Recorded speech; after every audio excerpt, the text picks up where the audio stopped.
Yo, bro, people upset, bro. He fucking lost. Don't Golden Boys, bro. He lost that fight. Lomachenko got outboxed. He did, bro. He don't want it. Teofimo won it? Teofimo won it? Oh, that's what's up. What's the scorecard? The scores was 161. Wait, hold up. The scores was I could play it. Let me play it. I can play it, Dan.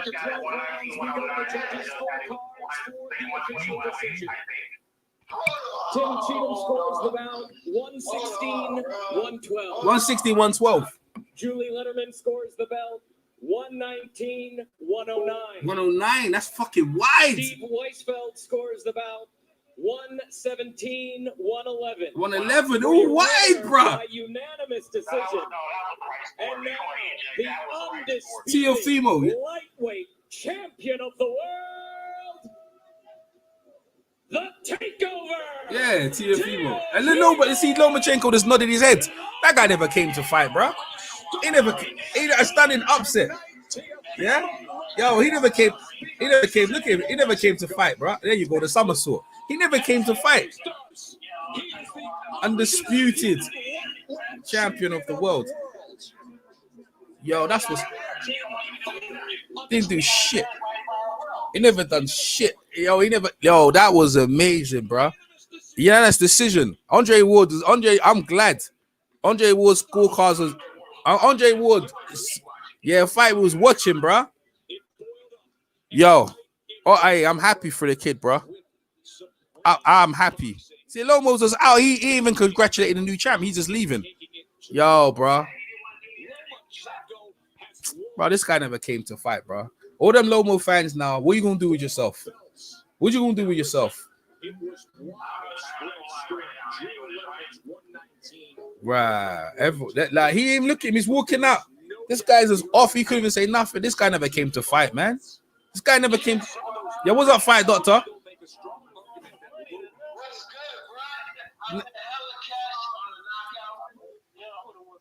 He never came to fight, man. He never came to fight for nothing.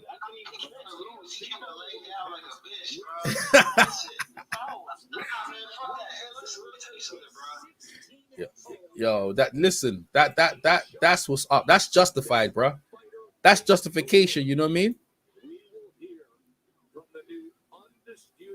We're gonna hear from the undisputed champion. I'm gonna jump on the live with the guys in a sec. Yeah, let's hear for the.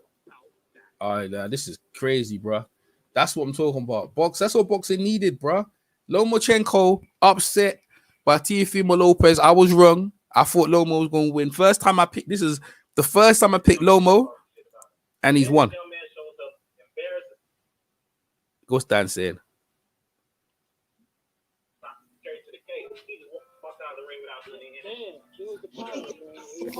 Outbox, bro. And that's the thing. I said, listen, you know what? If Lomachenko if he gets knocked out, it's understandable. Right. This guy's smaller for the division. I get it. But this motherfucker got outboxed, outclassed. He, to me, only won 2 rounds. So, you know what? Nah, listen. That dude is not pound for pound. He got outclassed. Linares was never shit. I don't give a fuck how you guys want to chalk it up. Luke Campbell ain't shit. Happy to be there type style. Listen, the guys he beat at 135 was never shit. I don't care what y'all try to chalk it up. I tried to tell EJ what it was beforehand, but he didn't want to listen. I'm talking my shit now. Yeah, talk your ish. Now. Yeah, Selena, talk your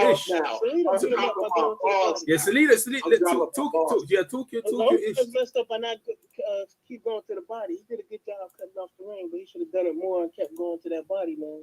Yeah, I agree, because he was hurting Lomachenko with that body shot. He could have took him out of he could have took him out if he wanted to in that. You know, but I think what it is that he didn't want to take any risks. He's like, look, I'm winning the fight comfortably. Why do I need to take the risk? Yeah, that's his daddy. That was his daddy pumping his head up with that, man. Well, hell, props to Lopez camp, man. I want to see BDA, man. I want to see what the shit they're talking right now, because I know them motherfuckers are on that bullshit. Yo, bro. Dude, I don't know how that guy was a plus 300. Bro, listen, that was I don't one-sided. know. I don't know who the hell what Andre Ward, what fight he was watching, man. I love Andre Ward. No, Andre Ward's full of it, man. He's full of it, man. He was just going for he saw Lopez couldn't box. PNC. I ain't gonna lie, PNC. That for real. I'm gonna be honest with you. You 100% right. Listen, Lomachenko got outboxed. Mm-hmm. So I don't understand how you could have that a draw. No, At no best, draw. he won 2 rounds. At Round, best. bro. Because you could have gave him the 10th and the 12th. You could have gave him the 10th and the 12th. No, Lomachenko didn't. Wait, hold up. Lomachenko didn't win that 12th round. He got dominated in that round. Now he ain't win that 12th. I'm talking about you can give Lopez the 10th and the 12th as far as the last round. The 10th and the 12th. So going to like the 8th, you say Lomo got 1 round, which is the 2nd, and then he swept through the what was it 7 and 8, 9. I thought he lost the 7th round. I thought Lomachenko lost the 7th round. But yeah, he lost the 7th. But they what's the name was saying? Oh, he won, but he got the 8th and the 9th. You give the Lomo. I thought the 10th Lopez won it, and the 12th he definitely won it. In the 12th he had to do on shaky legs. Yeah, he didn't do nothing. He wasn't doing nothing. He wasn't doing nothing. I don't know what he was waiting for. I don't know. The same thing happened what he did to Rigo. Happened to him the year layoff. Bob Byron sold him out. Bro. I don't know about that. Yeah, because the thing is, he wasn't selling. Listen, this is what Eddie Hearn said. He wasn't selling no tickets. He's not a big seller. I can build with Lopez. He's more younger. I don't have to pay. See, I had this European guy on my set for how long? I build him up, but I'm not making no money with him. But you see, with Teofimo and America needs a champion, bro. He's got the Latino crowd. Yeah, man. I need a Canelo Alvarez on my team, bro. You need a Felix Trinidad type of guy too. Yeah. Felix Trinidad, Miguel Cotto. Yeah. That's what he's probably looking at. Well, he's the next Miguel Cotto. Yeah, I need some money. I need to make some money, and I can't make more money with that Lomo and the amateur style. He headbutt. He fought. Listen, bro, the guy will fight like an amateur. That was a one-sided. Yeah, he started headbutting. You saw that? Yeah. Devin Haney. He was getting desperate, so he had to try to turn that fight around. What I didn't like is the referee Russell Moore. He stopped the fight. He paused the fight. He's about to take that dude out. Yeah, but you know. Yeah, I'm like, dude. See, here's the thing. I think he did that because he saw that Lomachenko was getting hurt and he was getting dominated in that round. He wanted to give him some time to recover. Yeah, that's the reason why he did. Devin Haney on Twitter says, I've been saying Lomo was whack. You know what I'm saying? So he's getting mad likes and mad retweets on it. Devin Haney, you can criticize his level of opposition, but I think Devin Haney would have beat Lomachenko. I think he would have beat him. Yeah. I think he would beat him. I think Devin Haney would have beat him now. Look, man, the scorecards were nice and wide. No comeback, nothing like that. You out of here, bro. Like this, I know what he gonna do with himself now. I mean, they said they're gonna go back down to 130. So yeah, I mean, the 16-12 Scott card should have been Andre Ward's card. But he gonna get. I agree. I don't know how the hell he scored that fight a draw, man. I mean, that's what I was wondering. I didn't buy two. I didn't buy two. Tim Bradley would have called him out on that. Yo, Tim Bradley was on his neck. Look, bro. I did buy two. I did buy 2 rounds, bro. I did buy 2 rounds for a thing when I scored it because he was so up on the scorecard. I was like, all right, let me just give Lomo some rounds, and that was it. But bro, Quest X, right? He's calling Lomachenko Lomachenko. Yeah, America needs a champion, bro. America needs a champion, man. They ain't playing around. We got Teofimo Lopez, man. You gotta get that kid props, man. He came in there, he outboxed the guy, he outclassed him, he humiliated him, he embarrassed him. He did. Embarrassed him. Yeah, he did. No controversy. No bullshit about low blows like they tried to do with the Slido fight. No, he embarrassed him. Yeah, he did. Humiliated the guy. Yeah. Embarrassed him. Yeah. You know, all this shit about Lomachenko embarrassing guys, making them quit on this stuff. Yeah. Lomachenko didn't quit, but the motherfucker got embarrassed. He knows it. That's why he didn't want to do any interviews. Because he refused to give Lopez his props. Yeah. He refused. Yeah. He just know how bad he got humiliated. So that was an humiliation. We gotta keep it real. That was an embarrassment to an extent. That was an embarrassment. Shock. The scorecards, bro. Hey, listen. I don't know what them. I'm at 19. I got one. They got one. The closest one was 116, 112, 190, 109. I think giving Lomachenko 4 rounds was stretching it a bit too much. I think if you want to stretch it, give him 3 rounds. Yo, bro. I could agree with the 117, 111 part, but not maybe the No, 109. No, bro. Listen. People weren't giving him ish, bro. They wasn't giving him nothing. You know what I mean? Like real talk. When we watched the fight, it was like, yo, and the replays was and Teddy Atlas picked Lomo talking Reezy. But now when you hear me screaming about bad judges, you need the policy. Look, he's going back on the bad judges. Teddy Atlas. You wonder why? Yeah. Look at the picture. Look at the judges. Look at ESPN. You know he's sick. He's sick. No, Teddy Atlas is going crazy over there on his Twitter, bro. He lost the fucking fight. You wouldn't know the fight. What is he talking about? Teddy Atlas. Stick the fucking MMA. Oh, man. man. I see why you want to get out of boxing. Stick to MMA, man. Teddy Atlas. He lost his edge over the last 2 years, man. Oh. The dude lost the fucking fight. You can go back to that 192. Oh, man. I get that. Maybe that's a bit why. People. But the man clearly got dominated. He got beat up. He was humiliated. He was embarrassed. Yo. He knew it. That's why he walked away from the ring. He didn't want to give no interviews because he refused to give this kid props for what he did to him. Now he actually nodded. I saw him nod, and that was it. And then he was out of there, bro. I don't like the idea he walked off though. Teddy Atlas, yeah, yo, shit's funny. Teddy Atlas, he's so up. Yo, this is funny as hell. I'm like, yo, people, all them. Teddy, because all those guys were hyping him up. He's a white boy whipping ass. All these moves like the Matrix, and he got his ass to it. Matrix. Yeah, Jalik is in here. Yo, what up, Jalik? What up, Jalik? What up, Jalik? Everyone dead, like just. You hear me? Yeah, we live, by the way, man. We live. I wasn't sure if you can hear me, bro. Yeah, go ahead, Jalik. Talk your ish, man. Talk your ish. I'm glad they didn't cheat. I had homeboy winning like the first 7 rounds. Lomachenko, like I was saying, his back foot game is not that good.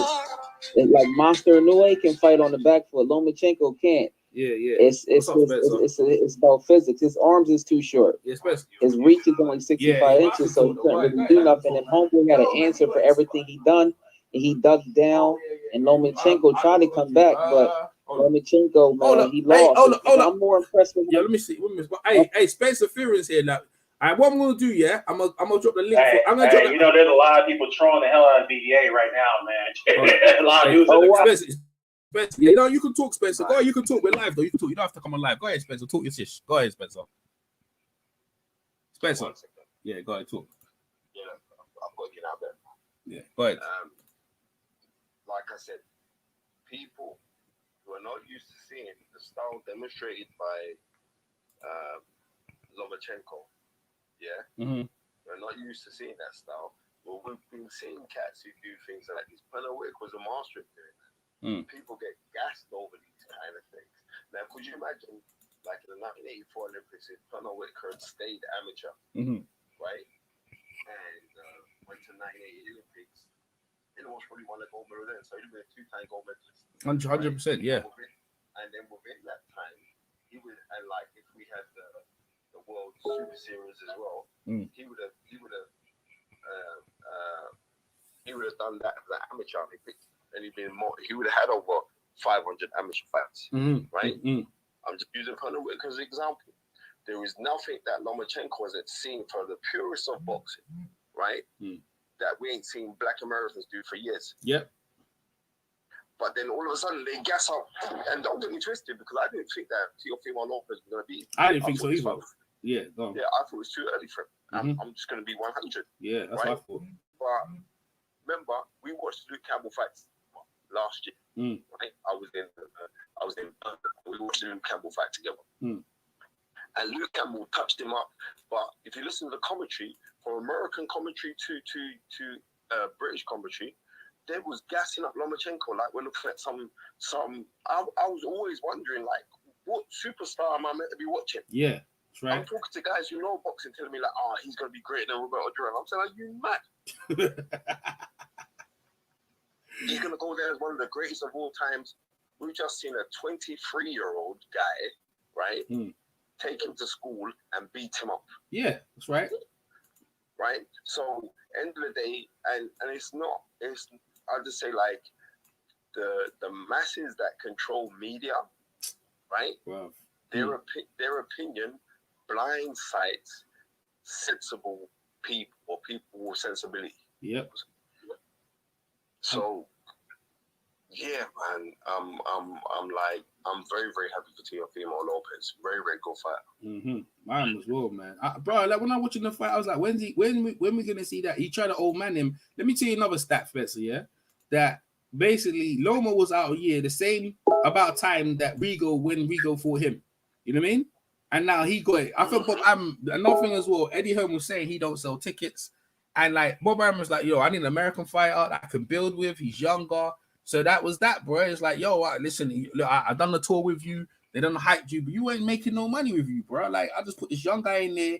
He was out a year, and it was Teofimo, but Teofimo only had a couple of rounds anyway, but he's younger. And I think I'm not going to take no excuses. End of the day, they were both in the circumstances, but hey, listen, Lomo was just taking licks, bro. All that movement, all that stuff, like right now, that never helped you, son. Never helped nothing. Never helped nothing. He looked, bro.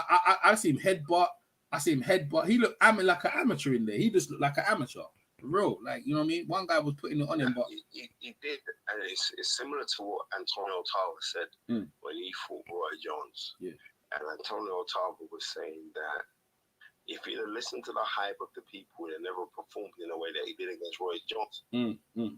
100%, right? Yeah. And I'm telling you now that Lomachenko ain't no Roy Jones. No, of course not. Roy Jones, that's what shocked me when Roy Jones said he's like me. He like me. I was like, how's he like you? Like, what they talk, like the hype drill was just crazy. It was crazy, bro. You know what I'm saying? Like, they were saying he was like me. And I was like, bro, like, you know what I mean? Like, more he was more to me like Meldrick Taylor. Like, if anything, like he might be Meldrick Taylor, that kind of like, you know, short arms, did the ratting off the combinations, more like that, like, you know what I mean? But that was it. Like, other than that, I didn't see what everyone was saying, like, you know what I mean? But like, I was shocked he beat all the guys in it. He beat freaking Gary Russell, beat Rigo, you know what I mean? He beat Nicholas Waters, but a lot of them guys had circumstances. Now he got caught in the circumstances, and they see how he did. You know what? Yeah, 100%. Let me just say this now, yeah. If we look at Lomachenko's career, when did he ever fight a young, fresh prospect? Yep. Never. You know what I mean? Never. Right? When did he fight? When did he fight a young, fresh prospect who never had no layoffs, who weren't coming for injuries, who believed in their own hype and not the hype of the other fighter? When did he ever been into a fight like that? Nah, none of that. He's never been. Nah. He's never been into a fight. He's never been in a fight like that. Never, bro. You know what I mean? Yeah. Never, ever. And also, it's like Gary Russell Jr. He turns around and said he was an injured guy into that fight, and he struggled to make the weight, right? Because Gary Russell Jr. was saying, Lomachenko's a punk, because if Lomachenko was any good, he should have knocked me out, because if he knew the circumstances of me going into that fight when they fought, he was saying like, right, I should have got knocked out. And now looking at Lomachenko, who was it again? Lomachenko fought... of all the guys he fought... Perez. Yeah. Right? Yeah. Remember when he fought Perez? Yeah. Perez come over and broke up by Ricky Banks. Yeah. I remember. Right? Yeah. And I'm looking, I'm saying, is this guy meant to be really that good? People that sell gas, bro. They were, listen. They sell gas, man. They sell gas better than Texaco. Yeah, but Bob, listen, he don't sell. Eddie Hearn, I remember Eddie Hearn said he doesn't sell that pay-per-view he did. And that's what Eddie Hearn and thing were at loggerheads. He was like, Eddie Hearn said he didn't sell when Luke Campbell fought. There wasn't no tickets, pound for pound, all that. You ain't making no money from these guys. And then the day, the motor sport is to make money. You know what I mean? They gave him a mad push. He was an undercard of Manny Pacquiao versus Floyd Mayweather, and no one even cared. Yeah, you know what I mean? They gave this guy all the pushes they come, but after a while, it's like, yo, I need a young guy coming through, and they make the circumstances were perfect. And Teofimo took a bro, like it was like they near the 8th round before Loma even started fighting, bro. It was just so one-sided. It was like it was unbelievable. You know what I mean? Just one-sided. You know what? It was like I had to about 5:30 I had to break to say my prayers quickly, right? So I missed like 2 or 3 rounds. Yeah. When I came in there, because my commentary was Chris Algieri, some young lady, right? So I don't know what it was. ESPN. It was ESPN Plus. I was watching it on. Yeah. Right. But when I was listening to that, and I was saying, right, I hope when I come back to the fight, like the tables ain't swung big. So I missed like 2-3 rounds. So when I came back to the fight, I came back about round 8. So I wanted to know what happened between round 6 and round 8. I want to know. But looking back,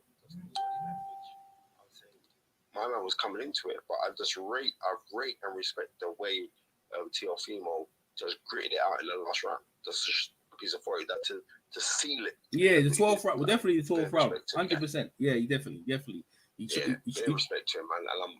And I like personally, I really do like Lomachenko. Very nice man. Yeah. But I just don't like the gas because I know where the gas is coming from. Yeah, the hype. You know It wasn't coming from a good place, bro. Yeah, I know where the gas is coming from. Man. Yeah. Hey, where the gas is coming yeah, them man, it's not thingy, it's thingy punch. It only punch. They only take one punch. The Guinness punch, Spencer.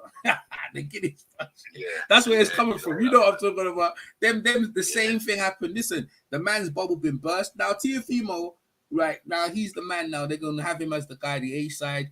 Hope he doesn't become one of them guys that bro you hate. But I ain't gonna lie, he come up with Brooklyn. He represents Brooklyn, America. He's gave a lot of hype to a lot of American fighters. America need a champion, and boy, listen, they need a champion right now, and they've got one of their champions. And America's in Brooklyn, they're celebrating, bro. He's kind of undisputed. We haven't had an undisputed. He's got all 4 belts, right?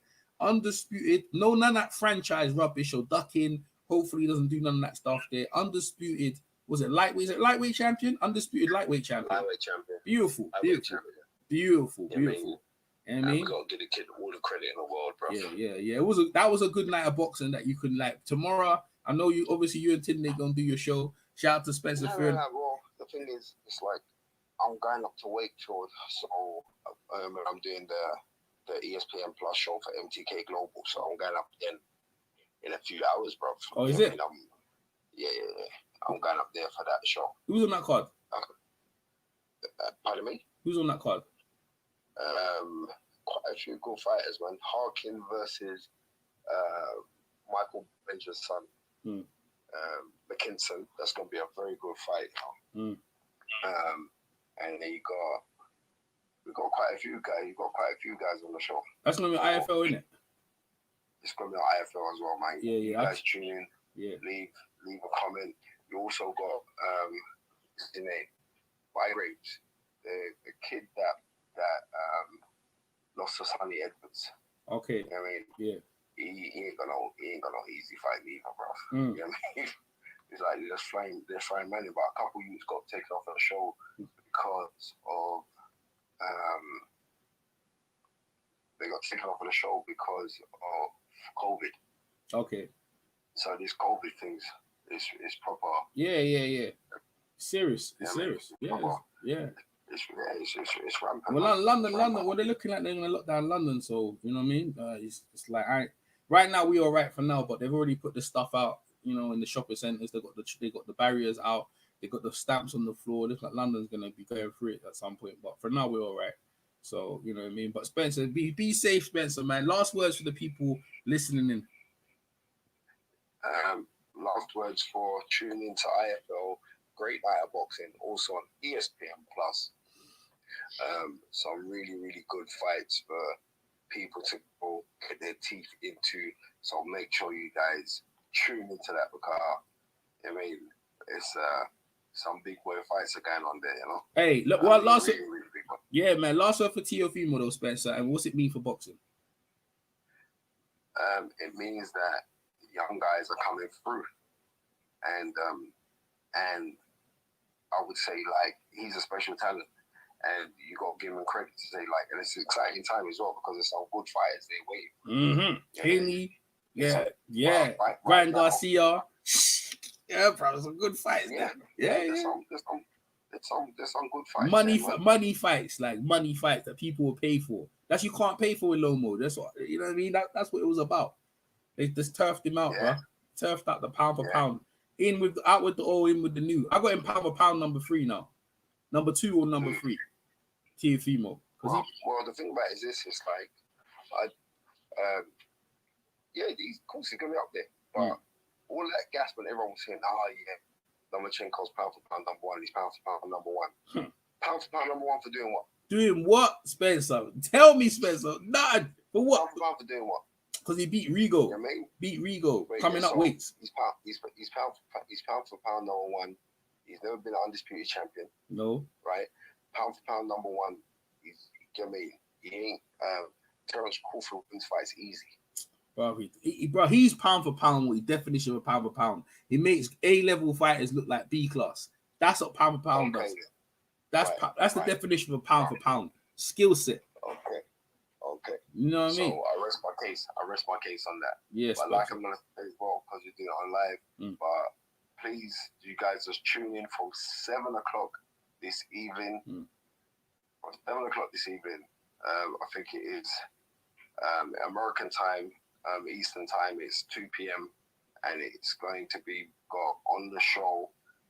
Jay Harris, you know, Jay Harris fought for the WBC title, super flyweight title against Julio Cesar Martinez and came off second best. But Jay Harris is a break fighter and he's fighting Marcel Braithwaite. Hold on. Who's going to say Martinez is on the card? You know, Jay Harris, the kid, the Scottish kid. Yeah. He's fighting Julio Cesar Martinez. When's that? No, he fought him. He fought he came on second best. Yeah. Go on. He's fighting. He's defending his Commonwealth style against Marcel Braithwaite. Okay, that's a good fight. Yeah. Very good fight. Yeah. I mean, we got former IBF bantamweight champion Paul Butler. He's fighting Ryan Walker. Ryan Walker is Mickey Moose fighter. He's on the show as well. And you got a very good heavyweight fight in Paul McLaughlin versus Ben Thomas. That's going to be a good fight as well. But the fight that I'm really looking forward to is this Michael McKinson versus Martin Harkin. That's 2 unbeaten fighters. Welterweight. I think it's for the WBC international title or something like that. One of them titles. But I don't care about the title. I care about the fight. The fight, as far as I'm concerned, is the title because you've got 2 unbeaten guys. McKinson 16-0. Harkins 13-0. And that is the fight. I'm seriously, because I want to find out if Michael McKinson, who's the son of Michael Ballinger, the trainer, if he's more hype than substance. So we're gonna find out, because one thing I'm telling you, this guy Martin Harkin, he's Scottish. He's like them basic chips and gravy kind of guy, but hands up high and they just throw bombs, bro. Tune into that fight. I'm hyped about this fight. All right, man. Well, you've hyped it up now. Definitely, we've got some Sunday boxing tomorrow. IFL, Spencer Furious, big up. I'm gonna get hours sleep. Yeah. But IFL for our guys in the UK, IFL will be on IFL at 7 p.m. Yeah. In America, it's on ESPN Plus. Yeah. But you can also grab it on YouTube. So I look forward to the fights. I'm calling the fights myself. Yeah. Former world champion Barry Jones and commentary by Alex Stedman. But yeah, man. So man. I'm just going to be booking and stuff on ESPN Plus. 100%. Nice one, Spencer. All right, man. Good luck, man. I'll talk soon, Spencer. Thanks very much for calling, man. Love. Nice one. Bless her. Kyle, what's going on, Kyle? Kyle. Yo, what up, DJ? Yeah, bro. Sorry, waiting for so long, bro. You know what I mean? Yeah, that's cool, bro. I'm shocked, actually. Not so much shocked, but I'm a little bit surprised at what happened. I'm very impressed with Teofimo. I thought Devin Haney would have did a much better job against Lomachenko to me, because he's a better inside fighter than Teofimo is, and those body shots were open all night long. And I think Devin Haney would have destroyed this guy to the body. And that referee kind of spoiled it, because I felt like Loma was on his way out that 10th round. I mean, in that 12th round. I thought he was on his way out of there. Yeah, that's what everyone's saying. 12th round, right? Yeah. Yeah, not because he was hurt.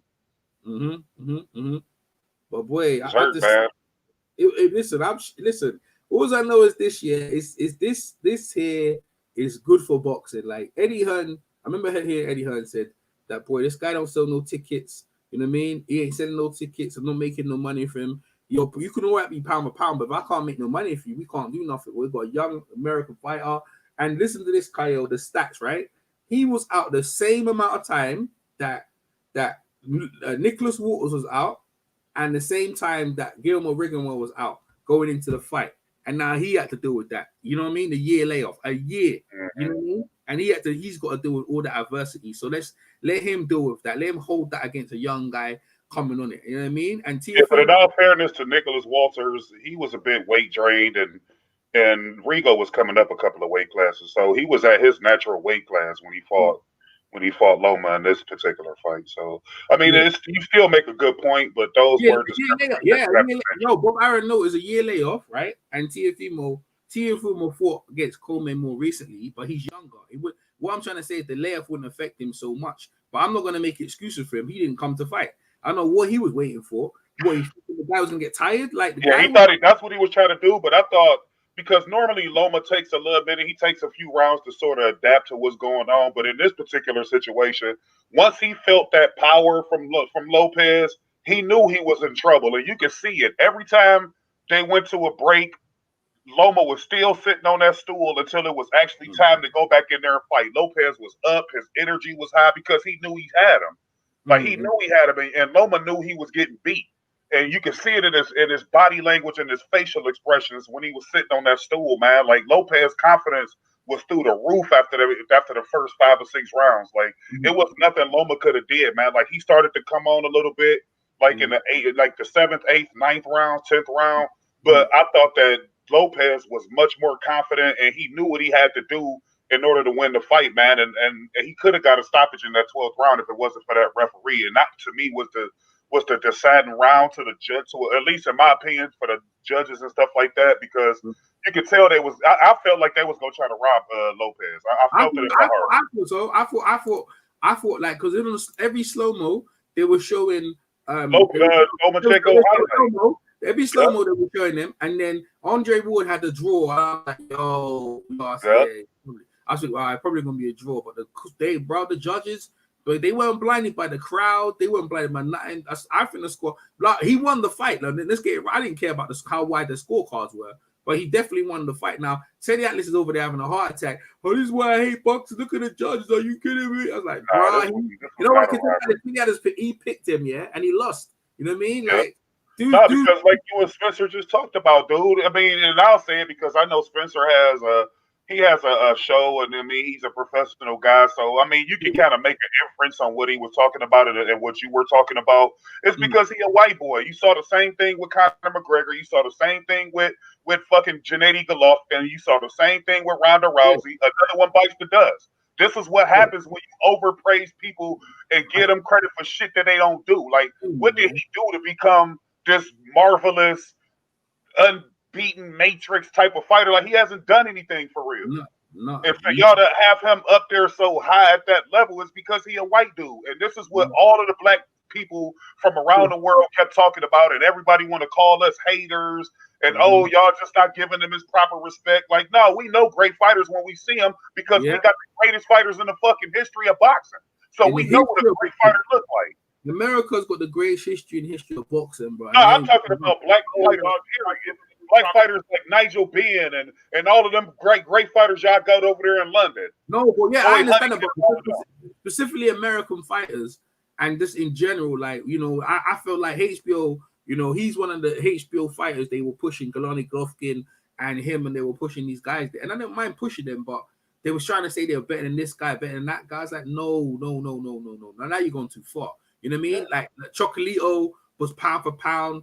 I was never saying this guy was pound for pound, but then I said if he beat Lopez, I was like, you know, I'm gonna finally have to give it.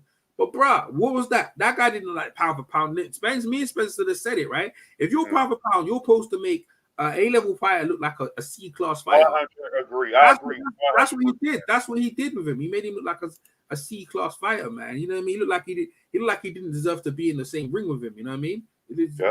That's what it looked like to me. You know what I mean? And I was like, yo, and it just night and day. The way it was just night and day. The guy, look, bro, that's pound for pound. That's your champion. Come on, dog. And I thought Lopez's dad gave him some really good advice. Like, he kept his confidence high by saying, "Oh, we rolling this dude over." But I like the fact that Teo started to push off once Loma tried to get aggressive in those later rounds and try to crowd his space. He kept pushing Loma away so he can get better distance to land his shots. I thought that was great advice because Lopez, I thought in like certain spots of the fight, he looked inexperienced, but then he would pick it back up and like he kept his confidence. Like, he never lost confidence in what he was doing. And I thought he got hurt in a couple of instances, but it wasn't to the point where he would like lose balance or anything like that. But you could clearly see like Loma hurt him in a couple of instances. But overall, I thought he fought a measured, terrific fight, man. He fought a confident, measured fight, man. Like, Loma couldn't do nothing with him. Like, every time he tried to get in there, those body shots was tearing him up. And I thought that Devin Haney would have did a much better job, bro. He lucky he didn't get to Devin getting. Teo got him first. Teo got him first, but Devin would have destroyed this dude. He probably would have knocked him out. I believe that after watching this, I believe Devin Haney. Well, I went on Devin Haney's Twitter.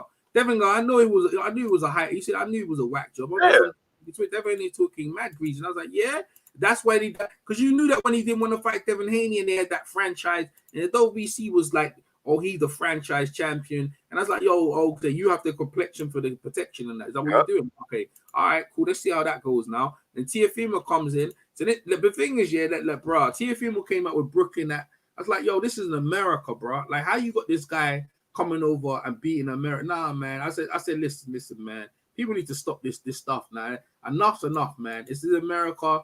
This guy's supposed to win. He's the American fighter. Like, that's what I'm coming from. You know what I mean? Like, I'm in the UK, and the dude comes over from another country. We might respect him, but bro, like, you know what I mean? They want on it. Like, there's a lot of people I got to eat crow with because I pick thingy, bro. I mean, I know a lot of people going to EJ. I picked him too. You know. I mean, a lot of people picked him. And then watching the fights before, you can see a lot of the odds makers were coming in and they were betting heavy on Lomachenko like down the stretch before the fight took place. But you can clearly see it was a disadvantage for Lomachenko in there with Lopez because Lopez's power like scared the fuck out of Lomachenko, and it went beyond just him trying to process information. He was literally scared to go in there, and he had to press the issue because he knew he lost the first 6-7 rounds. So now he's desperate. He's coming in there with his head first. That's where you got the headbutt. You know what I'm saying? Like he eating body shots. Like Lopez was literally picking him apart, and it shows something. Just like with the Mikey Garcia and Errol Spence fight. A lot of people didn't give Errol Spence credit for having a boxing ability. The same with Lopez.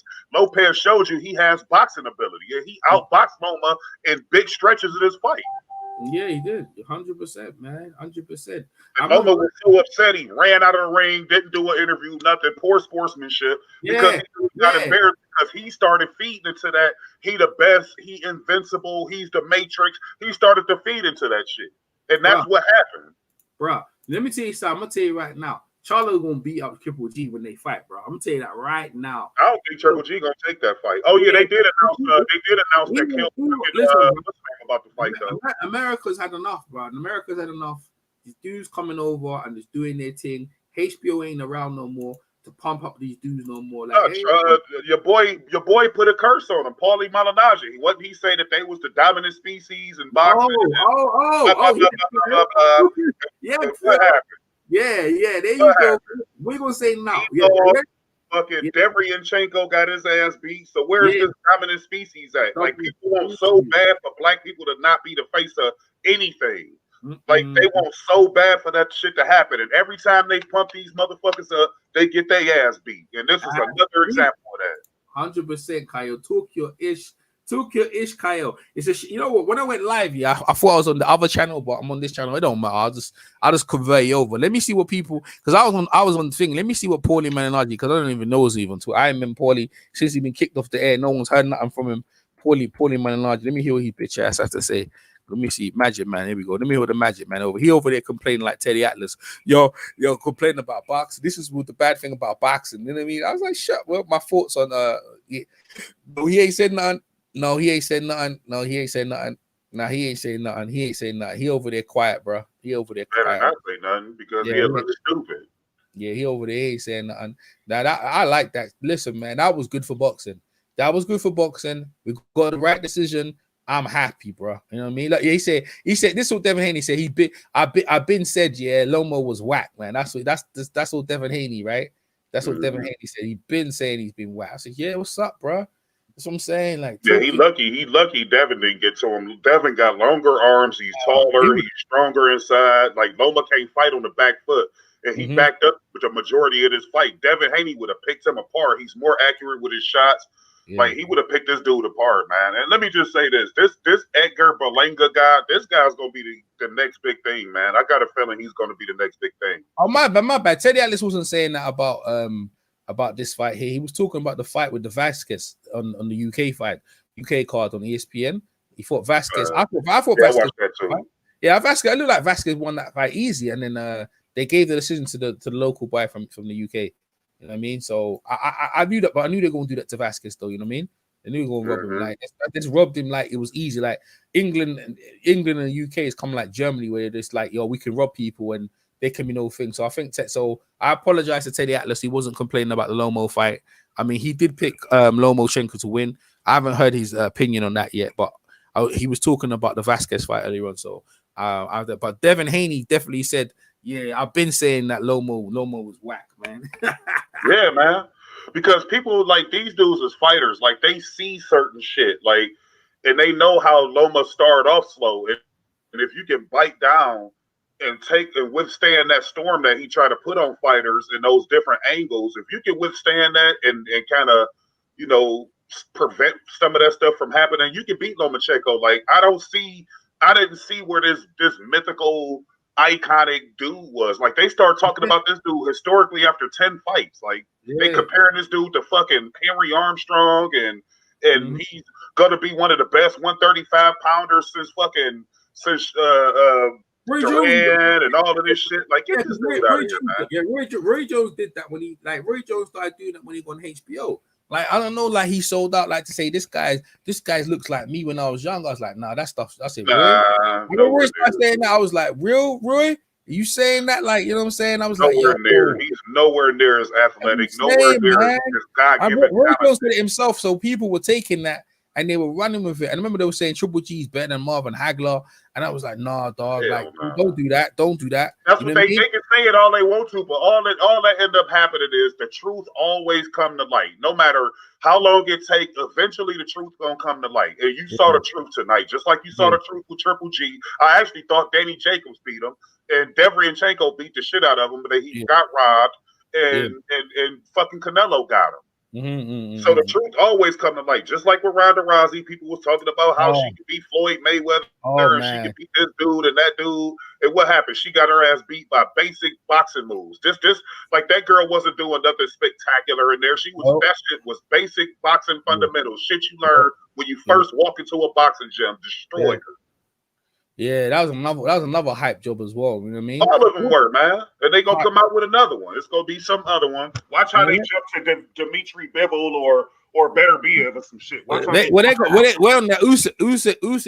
Usyk gonna get that tanning somewhere. You know what I mean? And Usyk gonna get that tanning. Talk about tanning.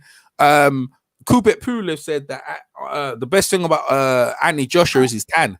I was like, the best thing about Anthony Joshua is his tan. That's what he gonna say.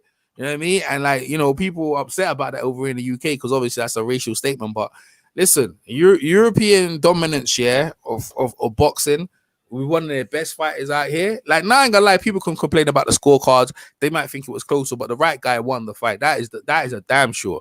That's a damn sure. You know what I mean? The right guy won the fight. That's undisputed.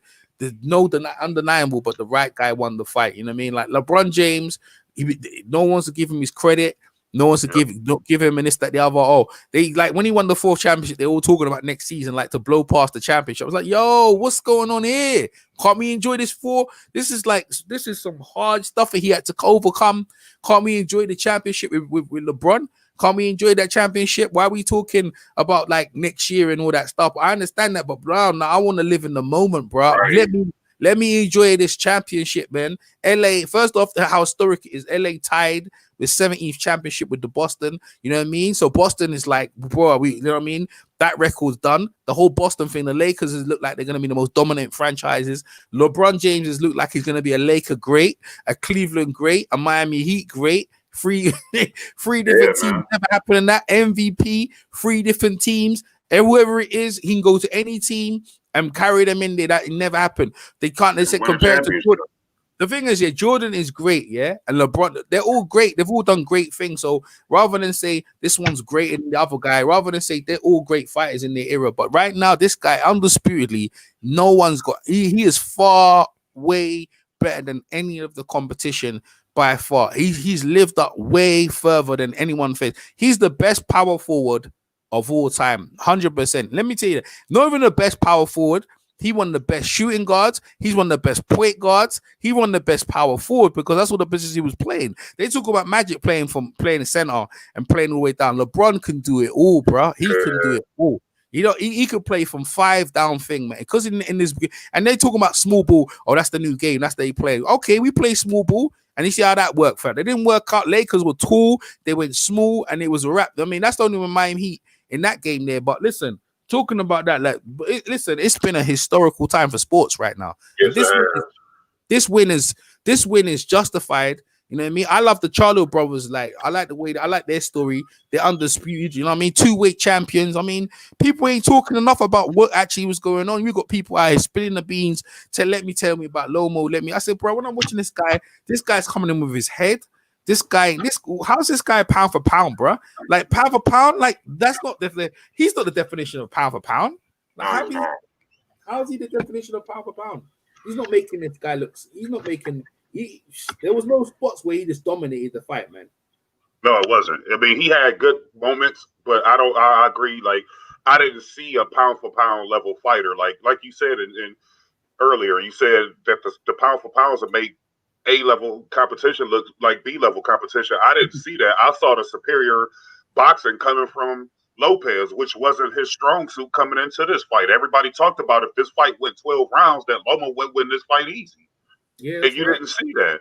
Like, you saw him getting picked apart. You saw his body wide open. Like, Lopez could have literally hit him with nothing but body shots and won this fight because the body was there all night long. And then he was sneaking in those lead uppercuts time to time. Like, Loma was just stuck. He was stuck in mud. Like, he was stuck in the fucking mud. And all his fans, they gonna jump off his train and go to another white fighter that they feel that can have some success, like Beterbiev or Bivol or Usyk or either one of these guys. Like, they gonna jump off his bandwagon. It's a wrap.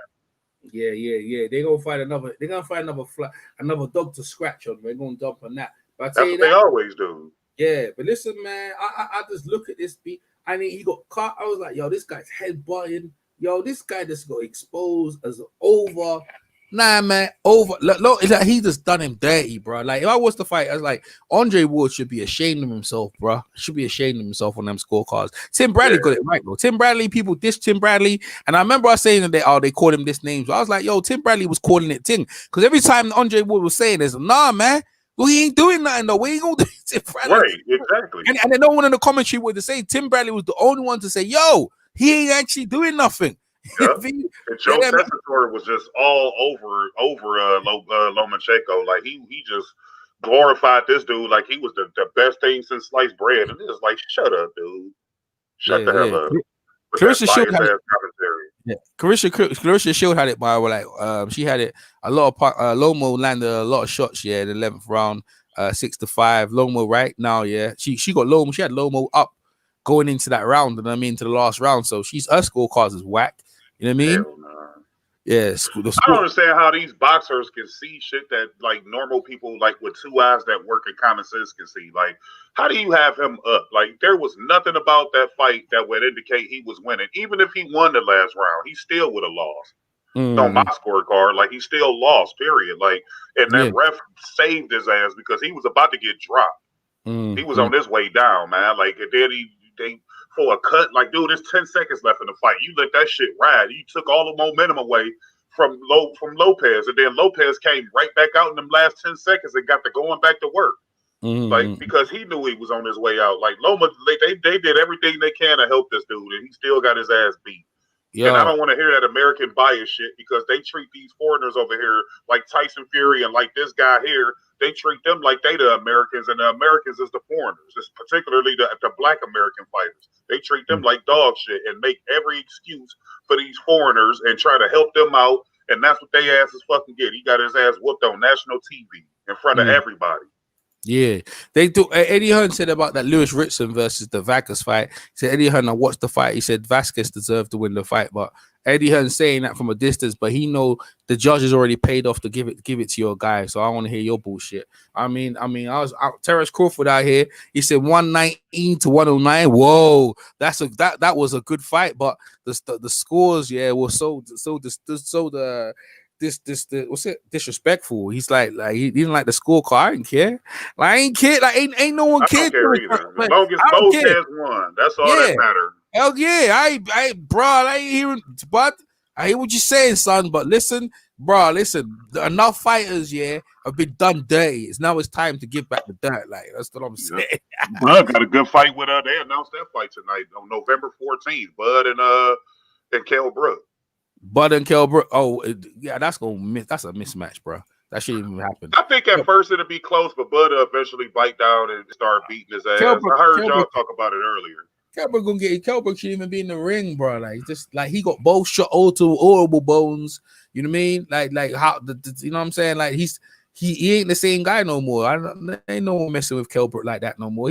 Eddie Hearn put him out to pasture. Eddie Hearn don't even mess with him himself. He doesn't even want him in his network. His own trainer doesn't even want to mess with him. You know what I mean? So it's like, yo, I just like, you know what I mean?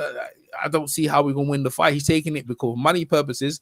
The guy, I know you guys remember him in good favor, but this ain't the same guy no more, man. This is a guy who got tuned up by Spence, and that beatdown was the beatdown of ages, bro. That aged his ass out. That's what happened. I thought the Triple G fight really fucked him up because now you went up 2 weight classes, fought Triple G, got whooped. Eddie Hearn set him up. That's Eddie Hearn. Eddie Hearn was the one who set him up. So then you go fight Spence immediately after that. Like that's dude, that's 2 power punchers. Like you don't do that. Like if you was gonna move up, you should have went to 154 and fought somebody up there. Like you don't move all the way up to 160 and challenge Gennady Golovkin, even though you do have superior boxing skills over him. But it is 2 weight classes, and you get touched up by this dude in any fashion, you're gonna feel him. You're gonna feel those punches, and you just so happen to go up to the hardest hitting 160 around that time in the division, and that's what happened. And then you go back and you fight, you drop all the way back down to 147, and then you fight Spence, probably the hardest hitting 147. So you just fought in back-to-back fights where you fighting dudes with fucking superior power, and you based off your boxing skill, you do get hit. Yeah, you got fast hands and shit, but you don't have no fucking defense, and that's what happened. But I mean, they announced it. Bud needs some level of action. I mean, I agree with you. Like he had Kell Brook. Former world champion. If Kell Brook was Kell Brook before, that would have been an interesting fight. Yeah. Kell Brook is a busted up old beat down guy, but you know what? Beat down jalopy. Jalopy is one of them old American cars. But let me tell you something. You never know in boxing. You know what I mean? This is why I could be there putting on Kell Brook. He ain't got nothing. I never know. Kell Brook might come in there and spark him out, bro. You know what I mean? This is boxing, bro. You know what I mean? Where anything can happen in the ring, and anything happen tonight. I mean, what happened tonight makes people feel, this is why I love the sport. Not for some people, but for me and Kyle, this is why we love the sport. I mean, we can diss boxing all we like, but what happened? This is great for boxing. I said it from time. I picked Lomo, right? And because I see Lomo doing this and doing that and doing this and doing that, like everyone else. But bruh, Teofimo, I'm happy, the new king. And now look, he's just won the fight. Give him his respect. What fight we want to see next? Do we want to see the Devin Haney? I want to see him fight. I want to see Devin Haney, and I want to see Lomachenko fight. I think what's going to end up happening is Tank going to end up building up some courage somehow now, and he's going to accept that fight. And I think he's going to get his ass beat because even though Loma lost tonight, like I don't think that Tank Davis got this level of grit to beat Lomachenko. I don't think he does. I'd be surprised if he do. But them the 2 fights that I want to see next. I want to see Lopez get in there with Haney. And I want to see Lomo get in there with Tank Davis. If Tank Davis get past what's his face, Leo Santa Cruz. That's them the next 2 fights at that division that I want to see. 135 is lit, bro. It's lit. Yeah. But listen, we got a new guy. I don't want to see no rematch with this kid either. I don't want to see Loma again, bro. Nah, I don't think they had a rematch. What I watched on TV, that shit was dry. You know what I mean? Like big, and the thing is, nothing is what I think what bothered him as well. He didn't have the crowd's reaction of his, when he does his moves and they can hype him up. You know what I mean? They don't have that. But Teofimo could hear his dad, bro. I could hear his dad. He could hear his girlfriend too. His girlfriend kept saying easy work and all that shit in the crowd. Yeah, they could. I could hear them, and bro, look, man, it's a great story for boxing, bro. It just truly is. You know what I mean? A new young guy, and he said, "Look, bro, there's a classic picture out there. Teofimo landing, he landed body shot. I love this picture right here. I love that picture, man. I'm gonna put that on my avatar here. Nah, I got a better one. Put it up, man. Put it up. I got a bad picture right here. I'm gonna hey, them Loma fans, they gonna like this video just based off that damn off this picture right here. They go dislike it based off the thumbnail. Just right, they're not even listening to the shit, even though they'd dislike it if they heard us.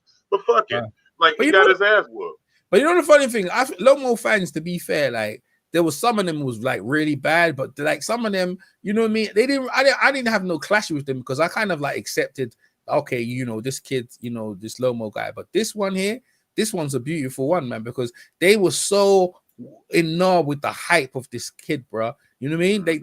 They so was eating it up so badly. I was like, yo, but I've been watching boxing for a minute, bro, and this dude, I don't know what they're seeing, bro. I just don't know what they're seeing. What I'm seeing is this guy is one of the greats. Like his fight boring. It's on Loma was making the fight, bro. Let's be honest.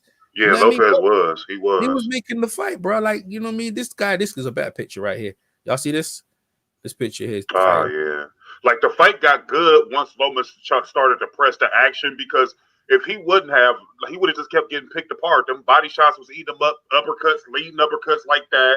That right hand, that jab, he established a nice jab. Like Lopez was in rhythm the whole fight. He got his rhythm kind of disrupted. I'll say the best round for Lomachenko was probably that 8th round, or I think it was like the 8th or the 9th round where he had a lot of success, but that was short lived because Lopez was right back on him. Like Lopez didn't lose his confidence, man. I thought this was a huge confidence fight for him, man. Like he talked all that smack and he backed it up. So now we'll see what his father has to say. I know his father gonna be talking big shit, you know. America needs some trash talking, new blood. Bob Arum can do something with this kid, bro. You know what I mean? Could do something with him. You can't do nothing with that guy. You know what I mean? Like invested in the Europeans because HBO told that you should. Like Bob Arum seen it. He's been around. He's like, nah, I can't do nothing with him. America's not buying it, bro. America are not buying tickets for this dude, bro. You know what I mean? He's not charismatic. Look, like this guy, where Brooklyn at? The guy represents Brooklyn, New York, and New York. When's the last time New York had a real credible champion? He's got the whole 5 boroughs on his back now, bro. Like YG, Brooklyn down to Queens, Staten Island. You got Yonkers. You know what I'm saying? Yeah, like, man. Yeah, that's a fact.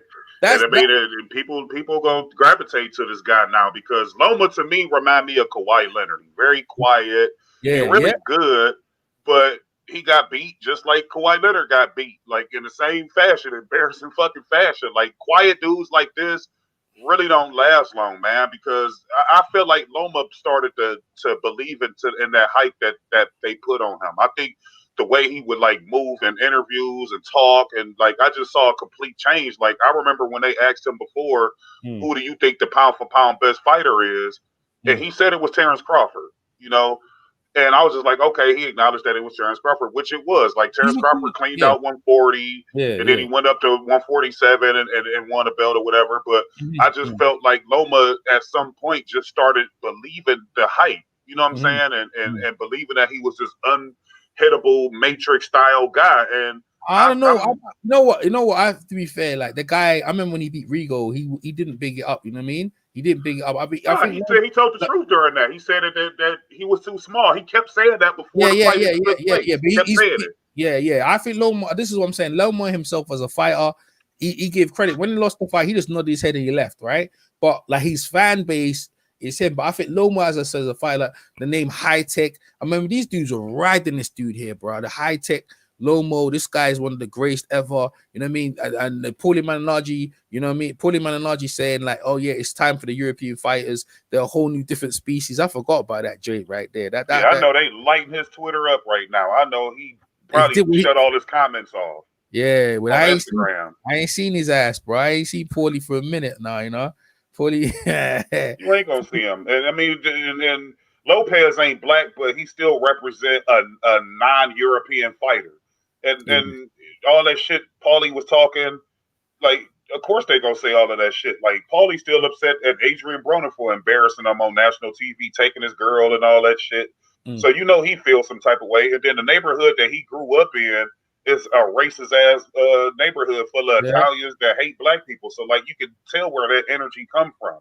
And he got this swag, like he listen to rap and do all this shit. I don't never buy into dudes like white boys like that. I never bought into that yo shit with these Yeah, white but he people. was, Like, yeah, but he was, that was about Paulie. Paulie was but I'm regarded like he's a tough dude. But the problem with Paulie, you know what I mean? I remember we was talking ish about Al Heyman next week. When Al Heyman brought him on board, then he kept quiet, you know what I mean? I think the problem with Paulie, I think it was with Deontay Wilder, backwards and forwards and stuff like that. Now, I think other than that, but he was cool when it was Mayweather, like, you know what I mean? I can't hang on Paulie for that, but I think like when he got that call, because I know he messes with Trump and the whole thing, and they asked him about that, and I think Umar IFL called him. He was in his house. He was comfortable, and he said them things there. I think at some point he's a boxer, and I think this is why some boxers, you need people to look after them sometimes, right? Because real talk, if Paulie fought that way, okay, fine. But real talk, he's said more positive things than negative things for black fighters. I don't think he is what he is, but I think he has his own biases, like some people do. Like if you ask me and you, who the best fight? If you ask if there was a species or whatever, me and you'd probably say black guys. So, but the only thing is we're not celebrities, you know what I mean? So it's like, you know what I mean? He has the right to say that, but it's just that we wasn't expected that kind of thing. But I wasn't shocked by it. But at the same time, it's like, yo, I'll never lose to a white boy. Like that was his instant reaction to that statement. But at the same time, I wouldn't just class Paulie as that. But the thing is, Paulie, end of the day, you didn't help yourself. But like I said, he's a boxer, and I think sometimes they take advantage of boxers who sometimes they're talking and don't think about what's talking. He had to pay the consequence. In fact, he wrote an apology actually to Showtime, but the Showtime said he wasn't good enough. You know what I mean? His apology wasn't good enough, and then he accepted it, and then he was out. You know what I mean? And to be fair, ain't no one's missing Paulie right now. You know what I mean? That's how that stands. That's how that stands right now. But for boxing right now, I'm lit, bro. I'm this is how. I'm in the UK. This is like 6 a.m. Kyle's nice and fresh. And you know what, Kyle? We're on a good run. LeBron James, and he finally got his vindication. They can't take his fourth ring away, and the circumstances. And anyone ever says anything about LeBron, you shut. They can't say that. We'll shut them down. Skip Bayless has to admit that he ain't that good no more. You know, Skip Bayless, when you see Shannon, right? Shannon told him for years. And now when I see Skip Bayless now, his whole energy is different, bro. He's been taking L's from when he was on First Take over there with Stephen A. Smith talking about Mayweather was going to lose with his little hands to Pacquiao, saying he's going to lose to Conor McGregor, and he jumped ship to Undisputed, and now he out here bombing on LeBron James. He's not really bombing. He's just more or less defending Michael Jordan, right? But now he couldn't. He's bombing on LeBron. But now he can't even. When I look at his whole energy, it's like he's hurt, bro. Because it's like, yo, I have to admit to myself that I don't know what I'm talking about here. You know what I mean? No, I think he understands that LeBron is definitely the best player in this generation, and he's the best overall player ever. But Skip has the job to do, and this dude's been living off destroying LeBron's reputation since he came into the NBA. And he knows he has to stay on TV, so he says he does a lot of hot take shit. Charles Barkley was the worst. They say they going. Charles Barkley was the worst, bro. Like, but he's looking like a fool as well. All the people who said negative things about LeBron James, they looking like fools. All the people bigging at Loma and saying this guy is a next generation fighter. This guy's better than all these other great fighters. This, that, the other. Now look at your mans now. Look Look how Bob Arum did to this guy. And Bob Arum did do it now. You know what I mean? The kid was out a year. Because the thing, right? Let me tell you something, right? How many shows, did Bob Arum do up until this point? There was loads of shows, right? But Loma was trying to, I'm the franchise champion. I'm picking. He thought I was picking. I can fight this guy. He's a young guy. We should be able to beat this guy. I could beat this guy with my hands closed. But the only thing is, this guy came to fight. He was younger, and he wasn't listening to none of your thing. And you had to be wary of his power. Now, Loma was doing some dirty stuff, hitting in the clinches, headbutting, all them stuff. I was like, yo, is that what you're going to try and do to win the fight? I was like, you ain't even going to fight properly? So, yo, bro, know what I mean? You're going to wait until round 7. Like, you're going to wait until round 7 before you start fighting. That's the truth of it. I only start giving him rounds from round 8, 9, 10, 11, and that was it. I gave him like 4 rounds. That's what I gave him too. I thought he clearly lost the first 7 rounds. Yeah, 7. 1, 8, 9, and 10. And then 11. And then he lost round 12. Clearly, like, he was on his way out of there. If that ref didn't fucking intervene, he would have got knocked the fuck out. I'm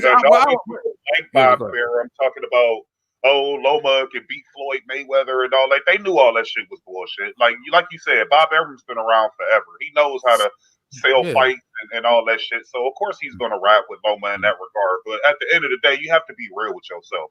This guy was never a pound for pound fighter, just like Chocolatito wasn't, and all of these guys that they try to put ahead of the African American fighters in particular, or just black fighters in general. They always try to create this non-black hope to rule the face of boxing, and they always end up on the bad end of the fucking stick. And this is just another example. The truth will always come to light, no matter how long it takes. It could be immediately, or it could be, a couple of years from now, but it always come out. And in this instance, it always come out. If he fight this guy again, he's going to lose again, because now Lopez has DNA on him. He knows what type of angles he's going to try to use. He has the stamina to last the whole fight, and he knows how Loma's power is, and he knows that this guy starts late. He starts real slow and finishes strong late. So now he has a full body of work on what this guy's capable of doing, and I think Lopez knocks his ass out if they ever fight again. Yeah, I think to myself, yeah, look, most people in boxing, they like Loma. He's very pleasant. He's a nice guy, he take pictures. He's not a hype dude or anything like that, and people respect that. But we're in a different era, bro. And in this era right here, people like clout. They like people running their mouth. They like that. That's what they like. Americans like people talking that ish and that. And Lopez is one of them guys there. Like he's like a Roberto Duran type of guy, knocking out, taking names. And this bro, like he just beat Cormier. Now he's just beat Lomo. Listen, bro, this guy's on top of the world, bro. Resume is nice. You know what I mean? I didn't really give him too much props now, but I can't give him nothing but props. He's pound as well. I ain't saying pound number one over Crawford. No, I ain't gonna say that now. I got a number.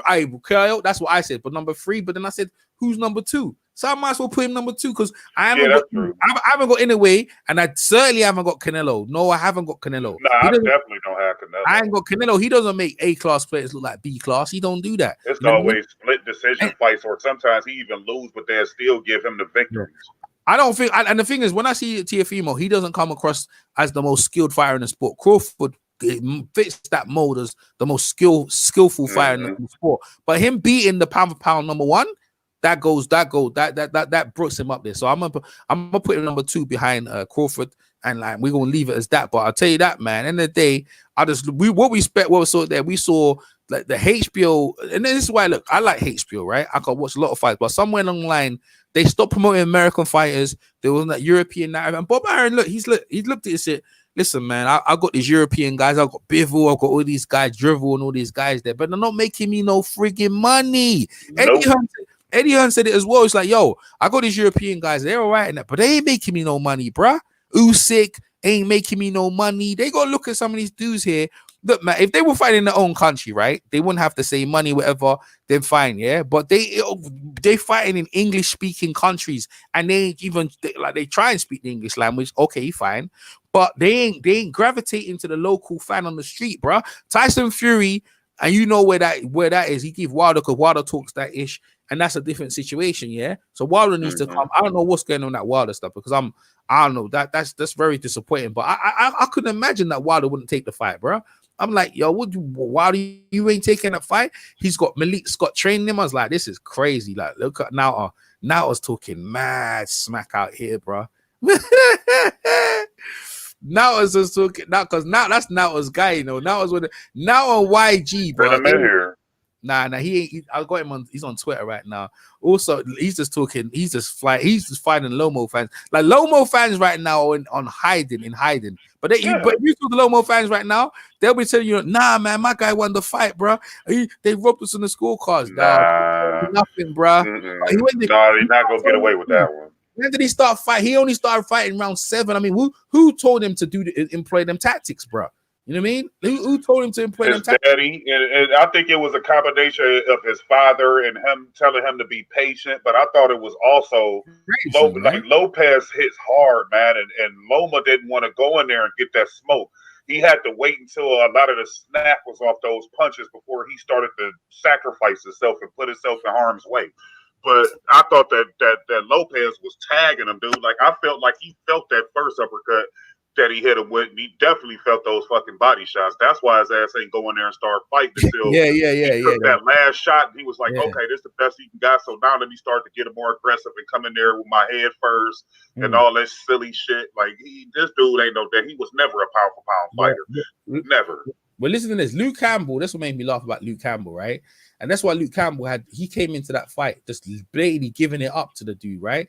Luke Campbell came into the fight and he gave Lomachenko way much too respect, bro. I was like, that's not how you come in. Lomo come in, it's like, yo, nah, I ain't give you no respect, son. Like, you know what I'm saying? I'm coming to bring that heat. That's what it is. And I feel like that's the way you fight them dudes there, man. You don't come in trying to show them respect like that. You come in legend killer. I'm coming to just take your heart. You know what I mean? That's why Canelo got his ass whooped, because he was in there trying to outbox the fucking master boxer. But you saw the difference between him and how Mike Donald went in there and fought his ass. Like, Mike Donald went in there with his head down and was swinging for the fences because he didn't respect Floyd Mayweather. I'm not about to sit there and try to outbox you from a distance. I'm gonna smother all your punches. And I'm going to go in here, I'm going to be dirty, I'm going to headbutt you, I'm going to hit you with elbows, I'm punching you on the shoulders, I'm punching you on your arms, like I'm doing everything I can to land punches, and I don't respect you. He did that the first fight. The second fight, his whole game plan went out the I don't know what the hell he was doing in that second fight, but you're right. That's how you got to fight guys like that. And the same with Lopez. Lopez just went in there and was just like, fuck it, man. Like, I'm going to go for Brook, especially once Loma started to pick up the action. He started trying to throw with Loma and tried to catch his ass with some of them uppercuts. And he caught him with some of them. I mean, look at the picture, the thumbnail you got here. That was one of the moments where Loma tried to go in there with that head first shit and got his ass clipped. Yeah. And then body shots was fucking him up. Like, he didn't know what to do, man. Like, if you a pound-for-pound fighter, you supposed to know how to adjust to anything. It's not like Lopez was doing some spectacular, complex shit. Like, he just was being first on the attack. He was leading first. He was getting Loma to back up, which is that's not his strong suit, is backing up. And he got exposed, man. He got exposed. He got fucking exposed. Yeah, he was. Yeah. And you know what? It's good for boxing. It's just, man. It's just like, I'm not gonna lie to you, like, bro. Listen, bro. I had enough. I just like, people need to start telling the truth. I don't know what they was. Andre Ward, bro. Like they call him the takeover. The takeover. Do you know what I'm saying? Like Brooklyn, Teofimo is 23, undisputed, 16-0. Bro, that's what you need. And you New York is celebrating tonight, bro, because that Edgar Beranga guy got a 60-second fucking knockout, and this dude has 15 first-round knockouts. He knocked the guys out in 30 Bob Aaron's building a new stable. It's like, yo, this guy, I don't need this. Like Lomo, like amateur. Look, he had Rigo. Look, Bob Aaron's had a lot of very high-tech Rigo. He had Rigo. He's had Donaire. You know what I mean? He's had Floyd Mayweather. Yep. He's had a lot of technical fighters. He doesn't mind bringing them in. But a lot of them, in the day, when the results are, the bottom line is, can you give me that dough, bro?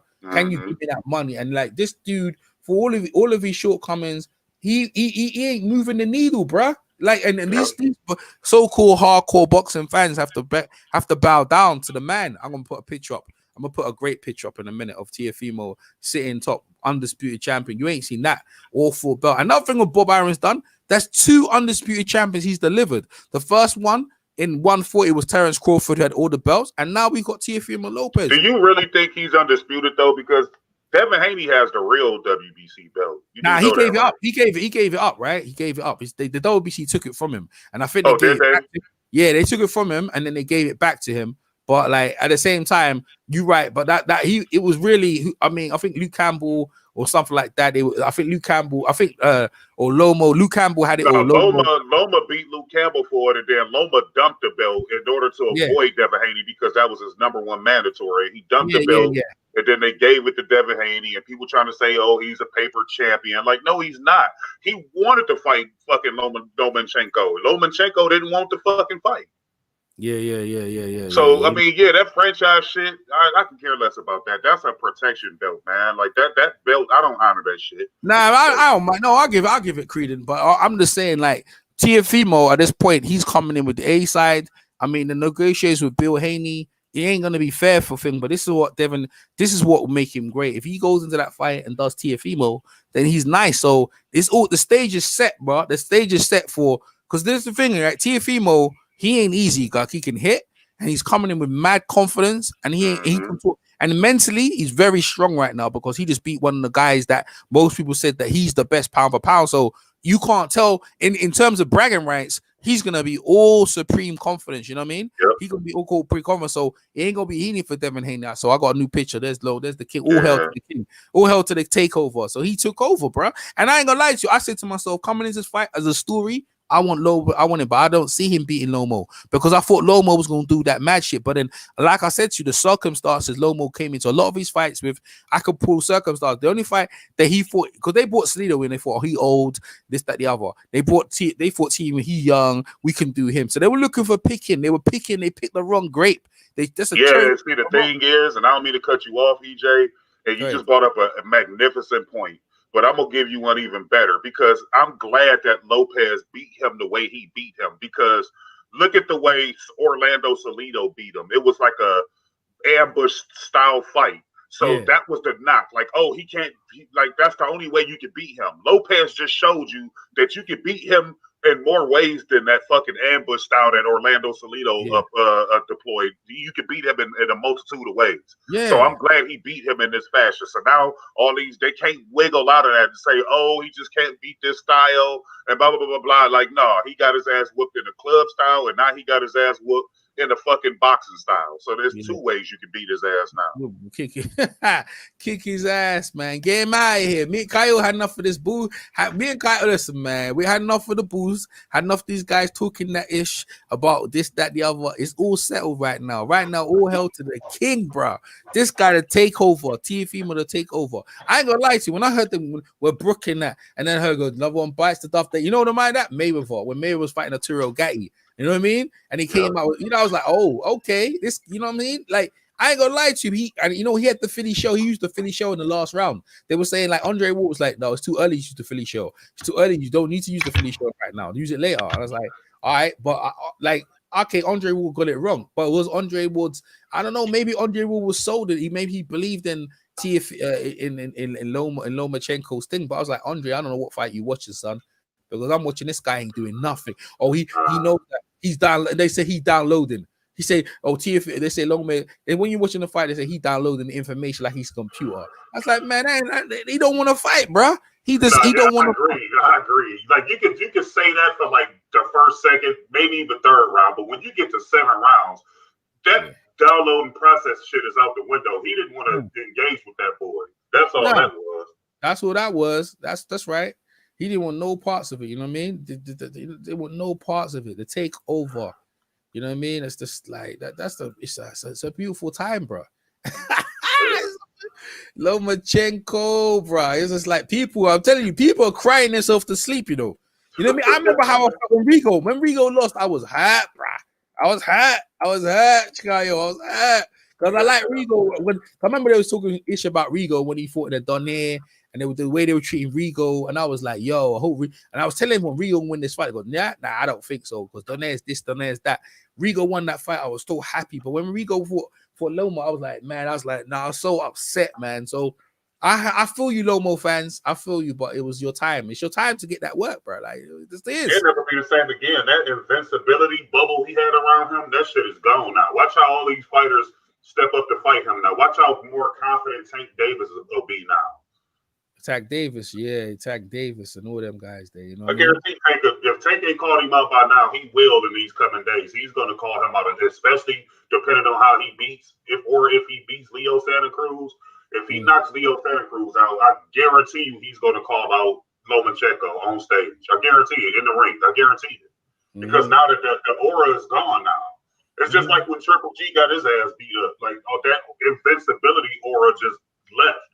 And now you started to see all the wolves come out, and Triple G started trying to find fucking fighters out the woodwork. Who did he fight? Finest Mount Erosion. Like he started fighting dudes like that, like just to avoid the stiff competition, man, because the invincibility aura was missing.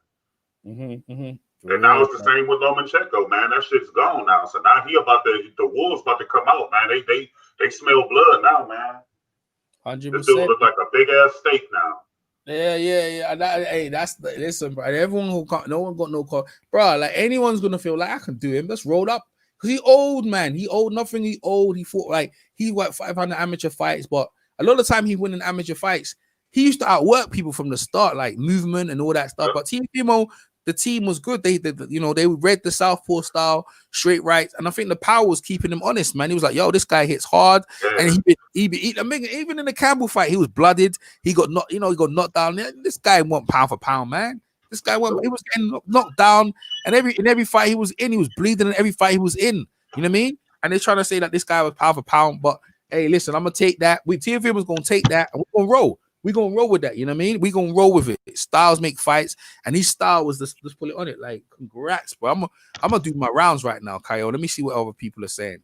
I just hope Tio don't turn into a damn diva. He gonna turn into. I don't mind. He got the right to turn into a diva, for real. No, but I don't want him to start fighting drums. Like, you can't fight Richard Comey and then fight Loma and then go fight somebody we ain't never heard of before. Like, he gonna do that. He gonna do that. But I had enough of the Lomo though. Like, I mean, here we go. Shit happens. This is part of the sport. You're gonna get into war sometimes. So, my father told me in the last round of boxing, and I knew that wasn't a smart idea, because I knew he was gonna come. And the moment I stood my ground and I started pressing him back, that's right. He gave up. That was really what it is. He literally gave up, and I saw it in his eyes. But then the cut happened. Thankfully, it happened in the last round. 20 seconds or 30 seconds left in it. That way, we were just able to finish off. Yeah. And also, you made it look so easy over the first half of that fight. Obviously, the second half, fighting over the second half. Does it mean more that you won the title in such an action-packed fight? I don't even know what I did, honestly, man. I just wanted to stay composed throughout the whole course of it. Just keep him from not throwing so many punches. I knew that was his thing, and we had to make sure that we close that gap, or we find a way to at least keep throwing that stick, keep him away. And every time he was throwing his shots, I would allow him, because what I was trying to do and what I did successfully in a few times was counter him and hurt him a few times. And I think he noticed that. He started taking his step back, calmed down a little bit. He wanted to try again, but I was ready for it. Congratulations, Teofimo. There was a lot said between you guys toward the build-up and over the last couple of years about each other. Yeah. Did he say anything respectfully toward you, or anything at all toward you after the fight? No, not at all. I went up to him. I said to his father, Papachenko, I was like, "Great fighter. Thank you for the work. Thank you, guys." And I told Loma, "I'm sorry. Overall, I'm sorry, but we got the job done." You know what I mean? And I knew I won. I knew I won the fight. And he just smiled and laughed. But that's on his side,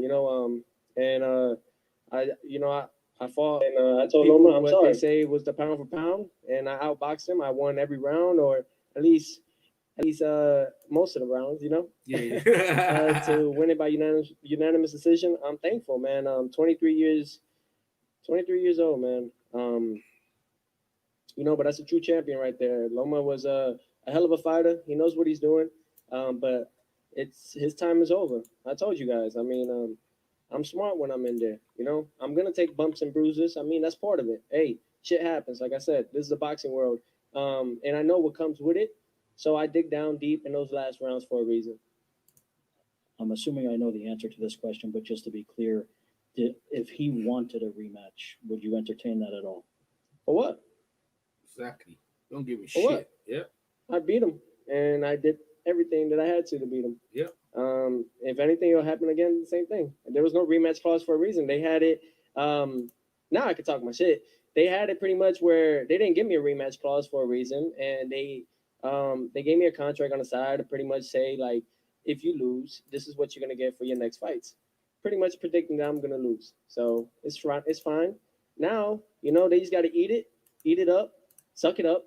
And now it's time for us to take over and move forward. That's right. That's it. I told y'all, man. Out with the old, in with the new. That's it. So one last question for you. Your dad said a few minutes ago that he would like to see you move up to 140 because it's not easy for you to make 135. What is your opinion? Honestly, throughout this pandemic, the layoff and everything, of course, it's different. I'm a big 135 pounder. You know what I mean? Perfecting athletes who are my nutritionists, they definitely do their work and their math on me, and it's not even just dropping weight drastically. It's about making sure that my brain is fine and perfectly in good condition to make that weight. Mm-hmm. So I know I can make 135 again. That won't be an issue. You know what I mean? As long as I stay consistent with everything. That's why, I'm building a house now with my wife, and I'm very thankful for that. We've been doing it throughout the process of this fight, just so I can have that in my gym. I can have a gym in my house and stay consistent with my work. Who knows what the future holds? I would love to definitely unify at 140 and take all the belts and become undisputed champion back to back. Hell yeah. And one more for Mike. He beats Josh Taylor. He beats Josh Taylor for real. Josh Taylor and Jose Ramirez are supposed to fight for all 4 belts pretty early next year. Could that maybe be a fight for you? You fight the winner? Yeah. You go for undisputed back to back? Absolutely. Absolutely. I think everybody was shook with Loma, and people have too much respect for him. I think they see that I just bite down and I put the fight, and I press on it. I don't duck or dodge any of these guys. And I think that they don't got the will to win like I do. So hell yeah, 140. If anything, it's dangerous for them, man, because that's where I'm really fully hydrated. I feel much better, and I'm faster and I'm stronger than them. Yeah, it was certainly a great performance. Loma is a great fighter. Yeah. How much better are you going to be now than you were before, having gone 12 rounds with a guy like Loma? And man, I learned from this. You know what I mean? I'm definitely gonna go back to the drawing boards and get only better. You know what I mean? And that's the whole key about it. Fighting these guys, man, they only make me better. Yeah. And I'm thankful to have the likes of Lomachenko and everything to be in the ring with them and actually pick up and learn what they got and just take it in and just work on being better for the next fight. And, I know you have the utmost confidence in your ability, but was there anything you learned about yourself during this performance? No, not at all. Honestly, I let him press here and there. I wanted him to get tired. And I took some blows or whatever. I took some shots. They're not going to be effective as much. You know what I mean? And the thing was, because I'm going to get one of those shots in or 2 of those shots in, and it's going to hurt him. It's going to slowly get him. And that's what it was. The thing is, guys, I could take a shot. And the thing is that I don't care. If I get hit, I'm going to give you one back, if not more. So that's just my fighter in me, Thank you, Mike. We go to a first Zoom question. Cameron Wolf, ESPN.com. Hey, what's up, Tio? How you doing, man? I heard you talk. Nah, go ahead, take your water. I heard you talk a little bit about, obviously you being 23 and sort of getting this title at this point. A lot of times boxing gets criticism because, people wait so long for the mega fights to happen. Do you anticipate being a champion that fights those mega fights, when they need to happen rather than wait? Absolutely. I mean, that's how it should be. That's why this new generation, you have the likes of Shakur Stevenson, you have the likes of Jerome Boots Ennis, you have the likes of so many other guys out there, young fighters. I have a list that I could give off of and that I grew up with in the amateurs. And the fact is that this is the new generation. We're bringing back what the old school was, fight the best, and you push on it. That's right. I'm not here to pick and choose who I want to fight because I want to defend my title and keep that old. No, nah. And now, who knows where my figures are going to go up, if they're going to go up after this. That's the thing. Yeah, you got to, everyone wants to be like Mayweather. In order to be like Mayweather, you got to be like Pretty Boy first. You got to fight those guys that they don't think that you'll win. You got to fight the likes of those guys that are undefeated and is a good fight in order to make those type of millions that people want to make. Why are you buying so many chains and all this at an early age? You're not making nothing. You're not making not a dollar. So I'm just thankful that I'm able to be the first one to do that and push for the young ones out there.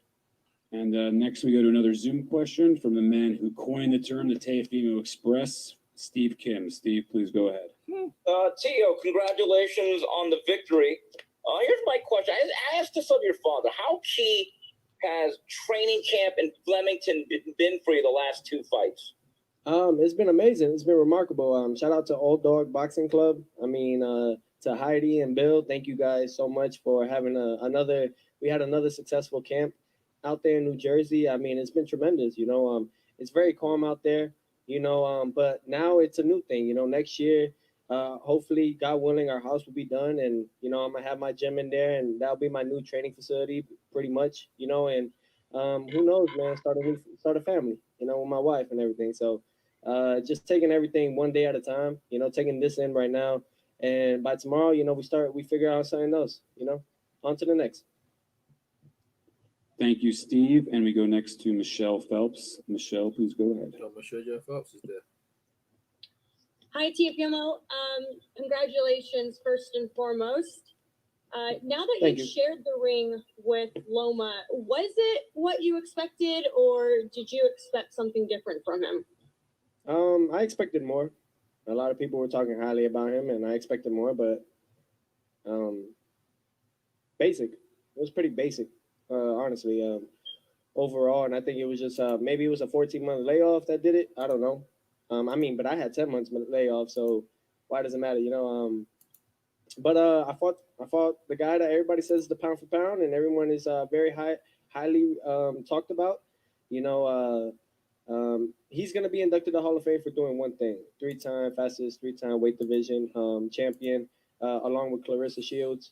But that's it, you know. Everybody's always going to remember this fight with me. You know what I mean? About Lomachenko, man. We talk the talk and we walk the walk. That's what I do, man. My father just doesn't talk shit just to talk shit. You know what I mean? He believes in my abilities. I'm smart when I'm in there, you know, and I peaked a lot of things. But, you know, facing someone like that and doing what I did, you guys haven't seen anything yet.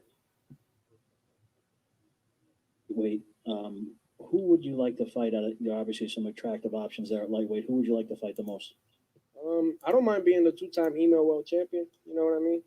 That'll be fine, you know. I know a lot of people are already saying that this is not for undisputed because of that. Whatever with Mauricio Suleiman and whatever he did, but I just got a belt that said franchise world champion. So from the WBC, and you got a guy like Devin Haney fighting Gamboa, a washed out Gamboa, just for a record that he wants to keep it safe and pretty. I can fight those guys. I don't mind it. Do you think Haney would fight you next, assuming he beats Gamboa? I don't care. I don't think any of these guys will step up to the plate. And if they do, they better be ready. Because I don't fear no man. I told you guys this. I don't care. I'm in there to fight. Right. And if you're not there to fight with me, you're going to lose. Thank you. Loma. Thank you, Keith and Teofimo. Kevin, why are you so sad? I know you was Team Loma. Yeah, I was about to say that, dude. They sound sad as hell asking those questions. Hey, Teofimo, you said email champion. Is it Hotmail or Gmail? I'm not sure. Next, we go to Jeremy Harridges. Jeremy, please go ahead. Him up. He's scarring him. Why you look so sad? He told Teofimo, congratulations on an excellent win. Thank you. As far as the way that Loma fought you, at least in the early going, did that surprise you at all that he wasn't throwing as many punches as usual? I don't think he threw more than 20 punches until round 7. Did that surprise you at all? No, it didn't surprise me. The only thing that I noticed from it was that I picked up that he's trying to take me to the later rounds, and he's trying to just stay on his toes. Yeah. He thinks that I'm gonna gas out. Yeah. And a lot of the guys that do that, man, they end up failing from it. They thought that he thought that will work for him. You know, I'm a young cat. Yes, I am. But I told you, I'm a shark. I go out there. You take me to deep waters. It's going to reverse back on y'all. And if you ain't know now you know. You know, and that's what it comes to. I mean, Biggie Smooth, bro. The fact that it's hard, and I'm sorry for everyone out there. It's hard facing fighters like this that don't give you guys the excitement that I want to bring to you guys. I can only do my part, and that's about it. Yeah. You know, and whoever I'm facing on that other side of the ring is what I could do. You know, it's tough when you facing somebody like the likes of Loma and doing things like that in the beginning of half the fight, you know? Yeah. The half of the rounds and everything. So but I'm happy and I'm lucky that, you know, and I'm thankful that we got the job done. Bro, this guy's real. This guy's a real one. He's a real one, bro. One more, Jeremy. During the end, or at least towards the end of the fight, how fatigued were you feeling? Did you feel relatively fresh at that point? Was there any point where you felt like you needed a second wind? No, I felt good. Overall, I just what I did was I baited him in to get that. He tried to take me to the deep waters, and what I did, I reversed it on him by letting him tee off, whatever, and let him get comfortable, but let him get tired. I started hearing him huff and puff. Little by little, I started realizing he was gassing out. Yeah. And every time we sat down in the corner, he would take big, deep breaths. Mm-hmm. And I noticed that. I always look at my opponent and seeing what they do once they sit down for the next round. Mm. And I noticed that with him, So I stood composed. That was my whole thing. In order to do what you got to do, I have that second win. I have all of that already lined up. I have that third win if I need to. So I was 2 steps ahead of Lomachenko. That's what it came to. And that's what made me win the fight tonight. That's right. Thank you. Only a few more questions left. The champ wants to get back to celebrate with his family.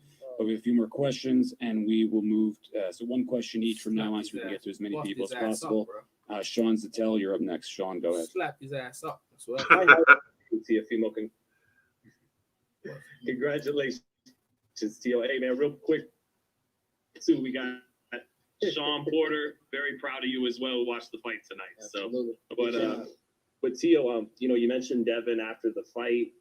Great performance. Is that a fight that you want at 135, or does that deserve a build up to it being a mega fight at 140 or even 147? If I take that fight, it's just for bragging rights, just to shut him up and destroy his career. That's really what it is. Oh, that's what's up. That's the type of person I am. I ain't here to. I'm not here to see another fighter build up his career. If he wants to take that step and fight, I'm more than happy to just take him out that route of what everybody's talking about, saying the next Floyd Mayweather and stuff like that. Yeah, get out of here with that bullshit. And for everyone else out there, man, everybody's is cherry picking. Gervonta Davis, why you find Leo Santa Cruz for what? That's a 130 pounder or a 126 pounder. That's sad, man. And you guys hype these guys up for so many things, but it's okay. It's okay. Just put them in front of me and I'll beat them. This guy's real, bro. Hype these guys up for real. Next up, we go to ESPN Deportes, Salvador Rodriguez. Salvador, please go ahead. Thank you. Thanks so much, Ivan. I want to say in Spanish for el nuevo campeón, Teo. ¿Cómo estás, Teo? Congratulations, campeoni. Fue la noche que soñabas. Well, he speaks Mexican. I thought he was is he Mexican? I thought he's Puerto Rican or Mexican. Yeah. No, he's El Salvador, I think. Or is he? ¿Cuál es el impacto, el significado de El esto Salvador. para el boxeo de Latinoamérica? The thing is, he talks real though. Yeah, he does. I like what he said about Floyd. The fact that you got to be Pretty Boy Floyd first before you can be Money Mayweather. That's real talk. Yeah, he is real talk, man. For real. Mexico. A todos. And the thing is, he's got the Mexican crowd. See what I'm saying? Like, he got the Mexican crowd as well. So he's got the street cred. He got the Mexican crowd. This kid, I told you, bro. Like, he could sell tickets, man. If that was tickets, right? You know, he could sell tickets. Una gran pelea en 140. Thank you, Salvador. Next, well, since he's from the UK, it's God knows what hour of the night/morning. Jonathan Nagyoff. Jonathan, go ahead. Hey, Teofimo, Johnny from Pro Boxing Fans. What up, baby? It's 7 a.m. here. Congratulations, man. A lot of people were saying, obviously, before the fight, and will continue to say that Lomachenko is one of, if not the pound-for-pound best in the world. With the performance you put in tonight, where do you think that ranks you now? Top 10. I'll be in the top 10. It's fine with me. I'm okay with that. We still got a lot more to do. You know, and there's so much more that I want to accomplish. This is just the beginning. I'm not satisfied with this. I definitely want to collect more. And I'm just going to enjoy today, take it all in. And when I go to sleep and I wake up, you know, I'm just going to move on to the next thing. You know, what's next at task that I should that I can achieve and overcome. By the way, good morning. And thank you for staying up this early or this late. See, he can talk as well. Talk to me. See, Lomo, you couldn't have a conversation with Lomo. You know what I'm saying? You didn't interpret and all that shit, man. Get out. No one got no time for that shit, man. Y'all need to speak English, man. Happened in the UK. Yo, what's up, man? That's what's up, Lomo. Teofimo. See, look at this guy's having an hour conversation with everyone. Like, just kind of listen to you talk. I know you probably want to have sort of the star power. What do you sort of think about your crossover potential, the ability to be maybe a star, not just in boxing, but, you know, throughout all of sports? Yeah. You know, a lot of people were talking about that. You know, my team, everybody throughout this whole week was talking about the fact that, you know, I'm going to be a big superstar after winning and beating him. Yeah. I didn't listen to that. The same thing, you know, I was promised a lot of things, endorsement-wise and everything, after beating Coleman and becoming world champion, winning my first world title at Madison Square Garden. So I don't think anybody's gonna tune in on that. I don't think anybody wants to sponsor me, man. It's fine though. You know what I mean? I'm gonna say that. If it comes, it comes, and I'm thankful for it. I don't know why, man. I don't know. Am I doing something wrong? I feel like that's probably what I'm doing. I'm doing something wrong. You're a bit greasy though. You are a bit greasy. You're greasy though. You are greasy though. You don't say he is though. You're a Brooklyn cat, bro. No, but that shouldn't mean nothing because McGregor do the most, and people still endorse this fucking guy. Nobody gives me my fair share. I don't know why. But Dana backs him like Bob Arum doesn't back him. Bob Arum don't back his fights like that's what it is. You did it. Congratulations. Thank you, Jeff. No, he should still get those endorsements because if Teofimo Lopez was a white American guy instead of a Hispanic American guy, it would be endorsements down the fucking street. They'd be calling his phone right now. We might get endorsement, but Loma won't get no endorsements either, though. So no, because Loma's not from over here. Like he's not American. Yeah, but I don't think boxers pulling in that now. I think he's 23. Let's see what they do. Like, you know what I mean? But look, Mayweather had to pull that shit by himself. So let's see. But he likes Mayweather, bro. I like the idea that he's on that. Well, Mayweather bet money on him and won like 26 bands or something like that. That's what's up, man. He showed his ticket on ESPN's website. And he bet like $6,500, and he ended up winning like between $20,000 and $26,000 on the Lopez win. This is the thing, right? He the next generation. He embracing the old generation and dealing and getting rid of the hype jobs. That's what's up, bro. Like Devin Haney, like he's talking like that. That's a mega fight right now. Like the way he just said there. I want to see that fight right now. You know what I mean? That's the fight that I do too. Devin Haney got to come out and absolutely obliterate fucking what's his name in order for this fight to have any real standing with the fans. Yeah, like he only fight Gambo because he couldn't get a fight like Lobo. Yeah, exactly, and that's what Tio's just being a little. You know, he's poking fun, but he understands the reason why. Like he wanted that Loma fight. Yeah, they didn't want to fight Devin Haney. No one want to fight, but now. Ain't no else. Everyone has to come for you because you got all the belts, bro. Like I don't think he should move up though. Like, I don't. If he can make the weight, I think he should stay in defend. It'd be nice for a guy to defend his undisputed. You know, like Hagler, like like them old timers defending their undisputed. I like that. Proud of this moment. Mm-hmm. You know, I like you moving up, bro. Defend your shit, bro. Don't go nowhere. And we were supposed to go. I agree. I didn't like Crawford moving up. Crawford has stayed there, got like 10 defenses down on 140. You know what I mean? Yep. Yeah, I mean, why are you moving up for? Like he moved up in the division, and you ain't even fighting like Errol Spence. That you can't even fight them guys. So you might as well stay at 140. Let everyone come see you. Why is that though? Can I ask you guys? Crawford only had like a couple of fights. He fought Jeff Horn and he fought Amir Khan in 47. I don't care. When is it gonna be enough for y'all? What's he talking? Honestly, I do a lot. He's upset, bro. It's like it ain't even enough.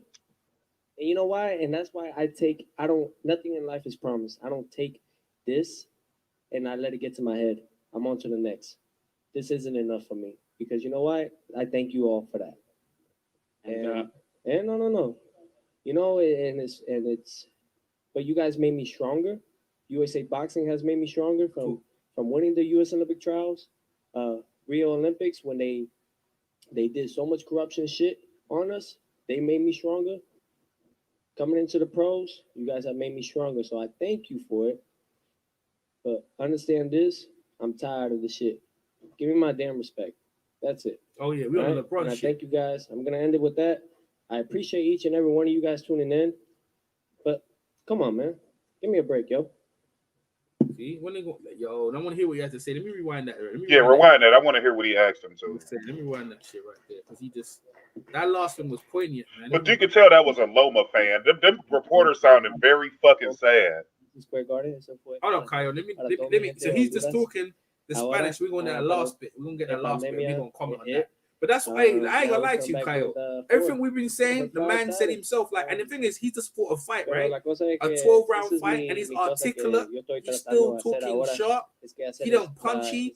You know what I mean? Like let's give him whoever's there that give me his break. If they gonna give me endorsements, let's see what it is. But I want to hear what he has to say this, because if the Latino guy talking to him, He got real with him. You know what I mean? Muy importante. This guy's a real. This guy's straight. He's a straight shooter, bro. Todo esto que yo estoy haciendo ahora es para. I mean, I've seen him just knocking out bums, but like, I like the way he beat Loma. I ain't never gonna forget that. Me either. Anything he does after that, I don't care. Let's see this one. Is, I feel very proud of this moment. You know, the first time around in December, we did it for Honduras, and we were supposed to Honduras, go, that's what he's from. Yeah. Pandemic hit, but now we're coming back to bring more joy and more happiness to my people.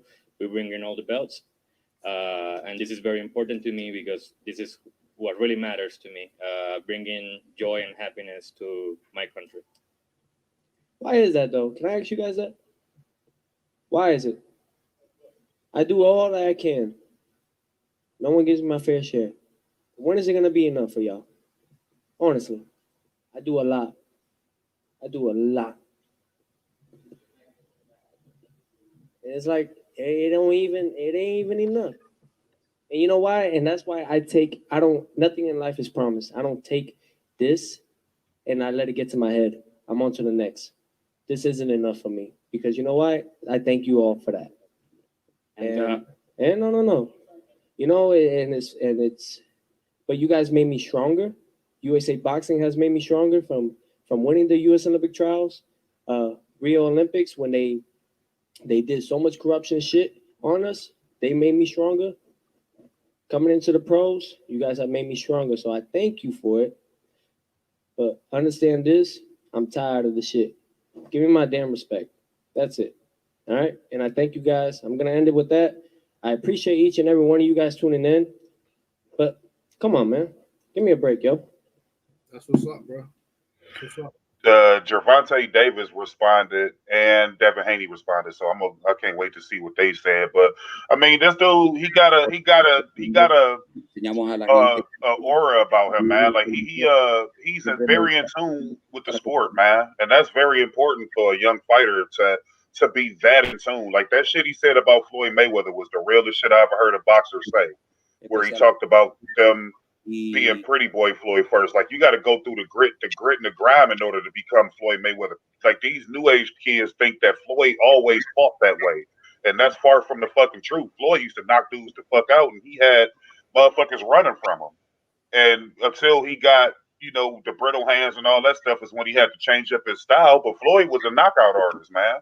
And a lot of these kids don't know that. So it's refreshing to hear a 23-year-old talk about the history like that and keep it real on a lot of the shit. Like y'all overhype these guys and all that shit. Like I'm just trying to fight. Like that's it. Like if I get endorsements, I get them. If I don't, who gives a fuck? Like at the end of the day, it really don't matter because I'm gonna make y'all respect me because I'm gonna keep winning. And that's all you got to do is keep winning.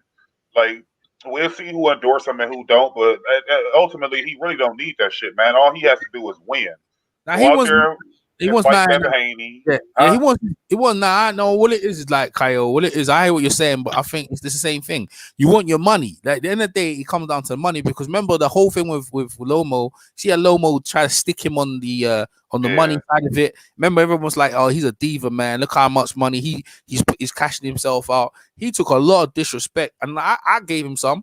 I ain't gonna lie. I thought, he only knocking out journeyman, and that Cormier, I never really gave him that respect. But like right now, he on that LeBron, like when you gonna give him my damn respect? You know he'd be watching basketball because that that's from LeBron. You know what I'm saying?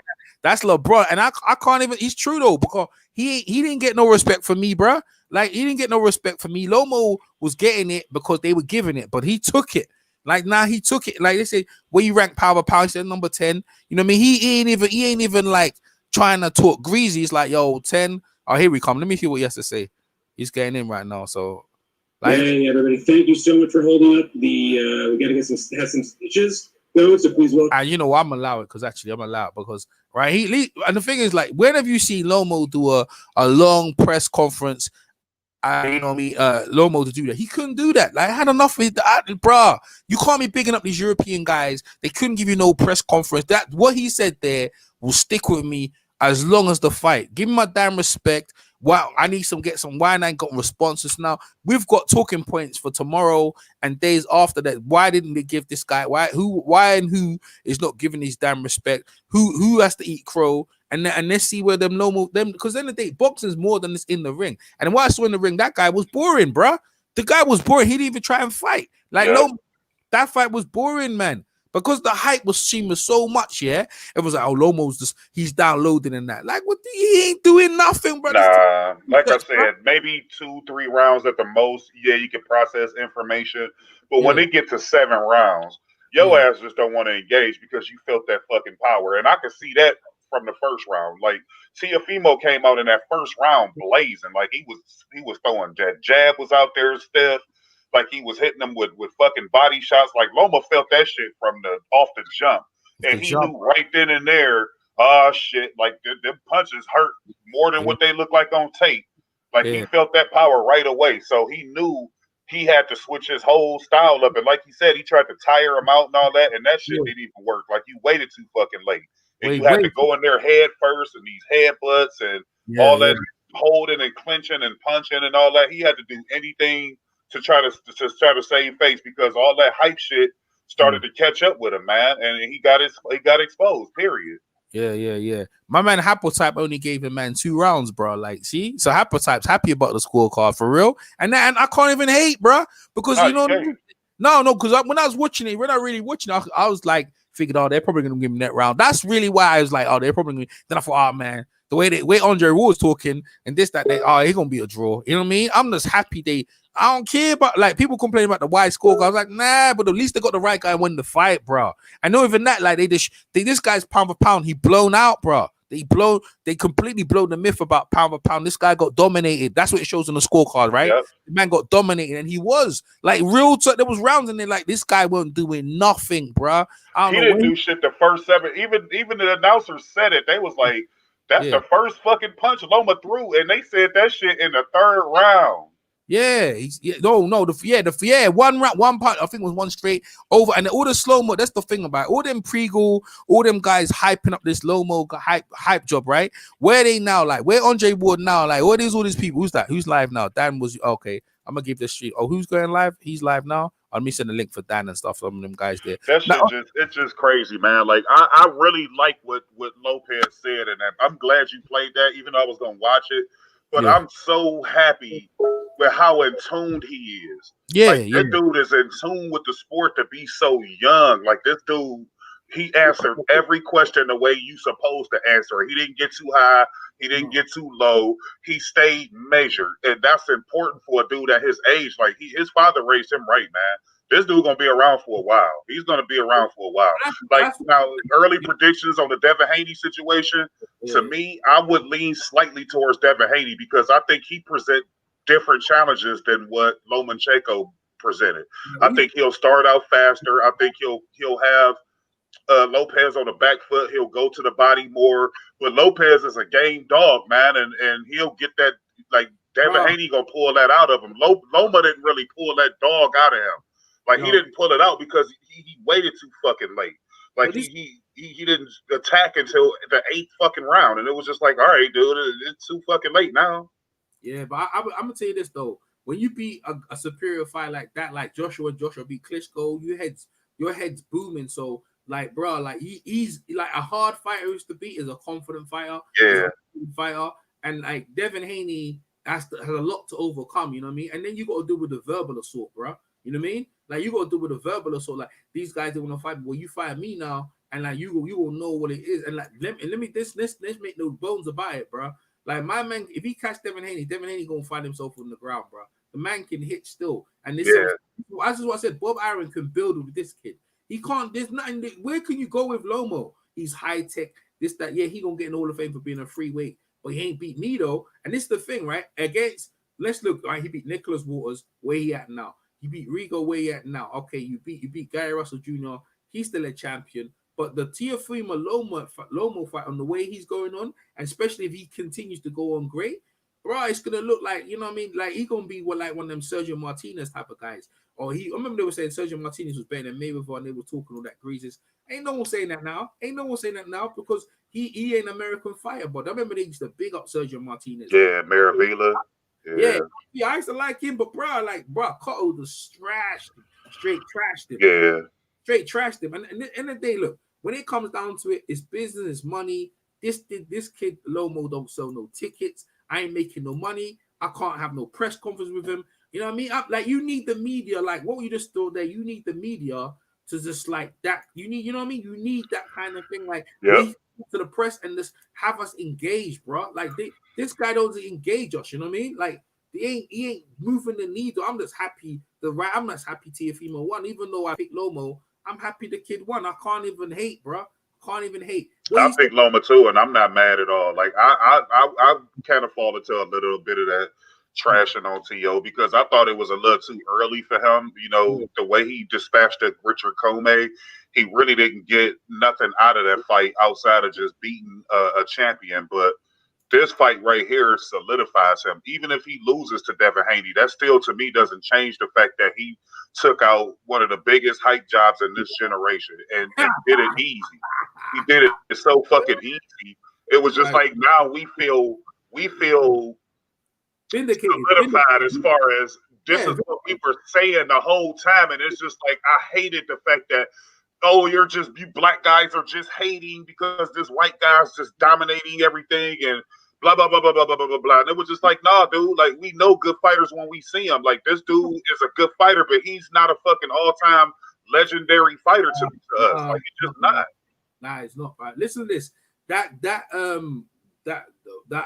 one of those guys. What's his name? In that Tony Montero, whatever his name is, like Loma. Michael Montero. I can't stand that. Yeah, he's over there. I went over there. He goes, "Right, I don't know what fight I was watching, like because I did like Andre Ward, man. I thought the fight was a draw. I was like, man, you friggin' crazy. Ain't no like, bro. I only said a draw because I thought they gonna rob him. Like, I thought they was gonna rob him. Even thingy, right? All the guys on the call, right? They were saying, yeah, man, yeah, he looks like that. And then when it happened, it was like, yo, the scorecards are wide. I was like, yeah, because look, man, listen. If it came down to it, Bob Arum said, listen, give it to the kid. If it's close, give it to the kid and make it wide. You know what I mean? Had enough of these Euro guys. I don't want them out of here. You know what I mean? Like, bro, like I don't know. You know nothing? I think it was Lomo's contract as well, and he was looking for more money. It's like, nah, get him out of here, bro. I'm serious. I think the contract was running out. That might have been Lomo's last fight. And look at the fights he's been fighting in England. He ain't get no crowd over here, bro. He ain't sell no big tickets over here. Oh, Lomo, like Sky Sports. We couldn't do, you know why we couldn't do nothing with him? Because he didn't talk. Triple G came over here. Kell Brook was the one that made everyone to see Triple G, right? And then like Kell Brook gave a good effort, right? But listen, bro, real talk, Triple G fans came over and he didn't even talk to his fans. I was at the press conferences every day, right? And I remember I was watching them all. I remember that. He never talked to none of his fans. Like people, his own fans were upset. It was like they crossed over like from other sides of England to come to see him, right? And he never came out. They were so upset. They felt like doofuses.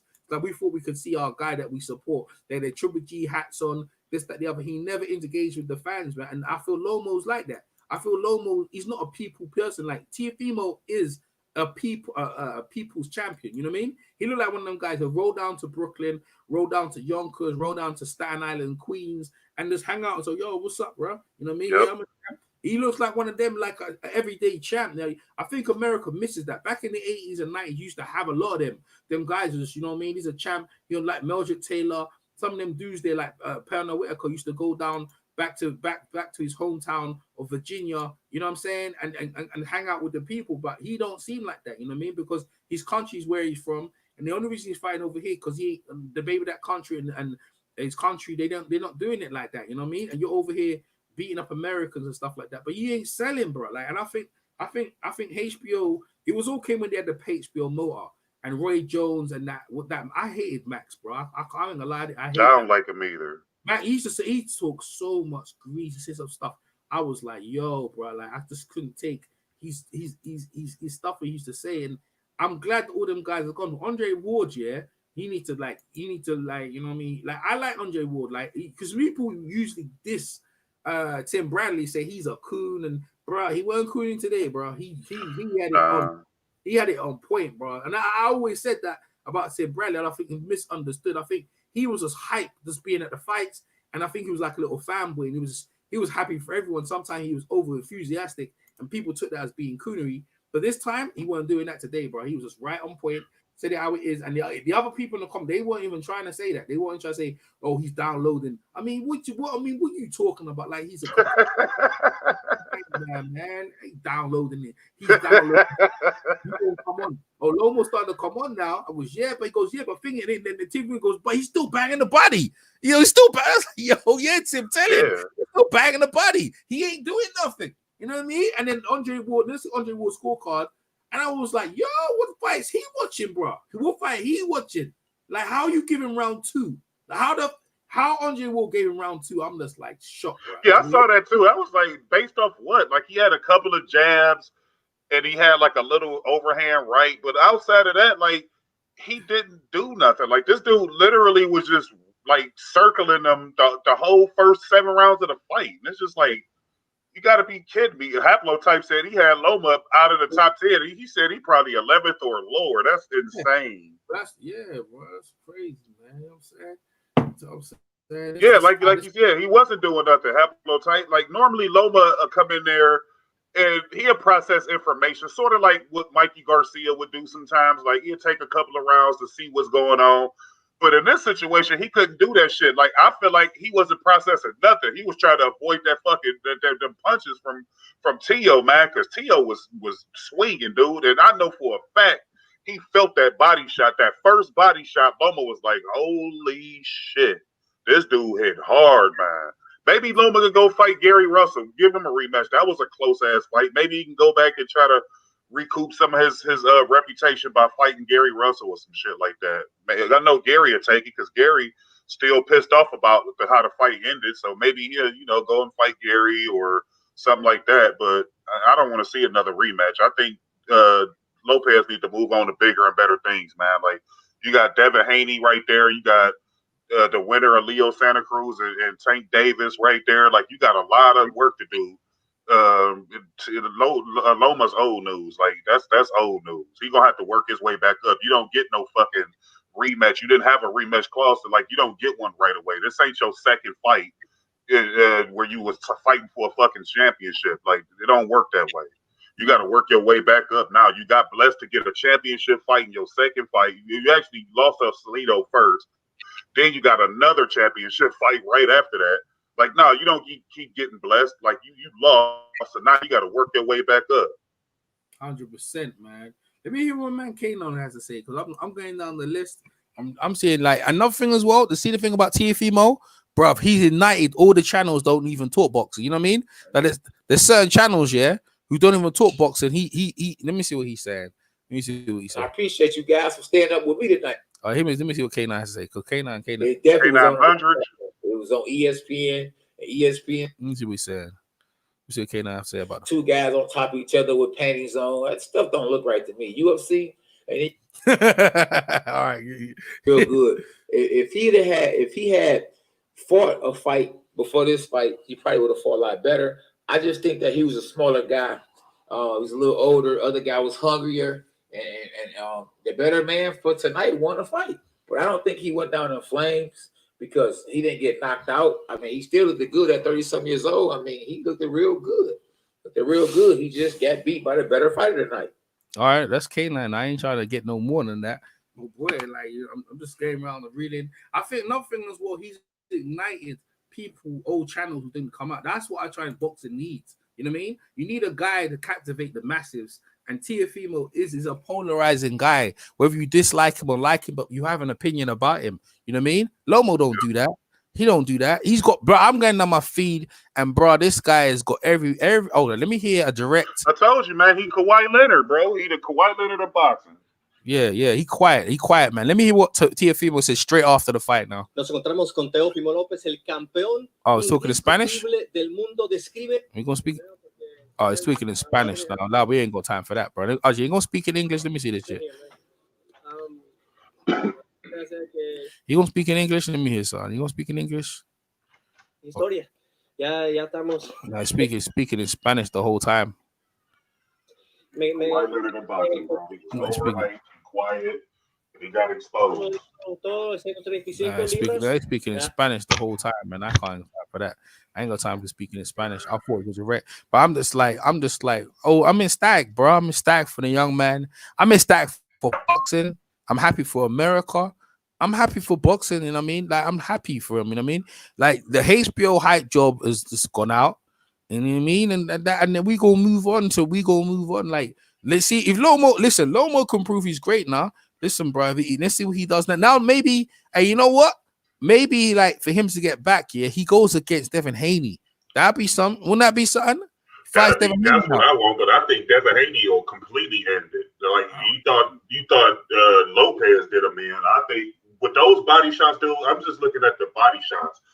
Them body shots is available all night long. I think Devin Haney's a much better inside fighter, dude. He would blow Loma's fucking back out with them body shots, dude. He'd get knocked out. I don't think that's the fight he'd take. I mean, I would like to see it, but I think by Haney having a belt, you're essentially giving him another title opportunity. Like, he don't need that right now. His ass need to work his way up this time instead of getting gift wrapped in hand and shit. Like, no, you got to work your way up now. So if you want to be a champion again, like, just think about it. You got a title shot your first fight. You lost Orlando Salido. Then you get another title shot right after that. Like, come on, man. Like, he don't need no more gifts and shit like that. He need to work his way now. Like, we're gonna see. It's very interesting to see how. Okay, let me hear. We're gonna hear Lomo's direct because they caught Loma in the hallway. Because remember, he didn't do it. But what was the difference tonight? Я не знаю, я, честно говоря, думал, что по ходу поединка, половина поединка, да, у нас где-то было равно, может быть, где-то он выигрывал на 1-2 раунда, но после второй половины я включился, и, в принципе, вторую половину я считаю, что я забрал. Я как бы хочу переехать домой, пересмотреть поединок, но я не согласен с решением. I think in the first half of the fight, he got more rounds than I did. But then on the second half of the fight, I took it over, and I was much better. But I wanted to go home and to review the fight, to see it. I can't comment right now much about it, but I'm not agreeing with the scorecard. Vasiliy, do you believe you won this fight tonight? Да, на данный момент, да, я думал, что я выиграл. Ну, думал, что я выиграю, но результат есть результат, поэтому я с ним спорить сейчас не собираюсь. At the moment, I think and I thought, yes, I'm winning a fight, but the result is a result. I'm not going to argue it now. I need to see what's on the reviews. Vasiliy, again, you're a great champion. Where do you go from here?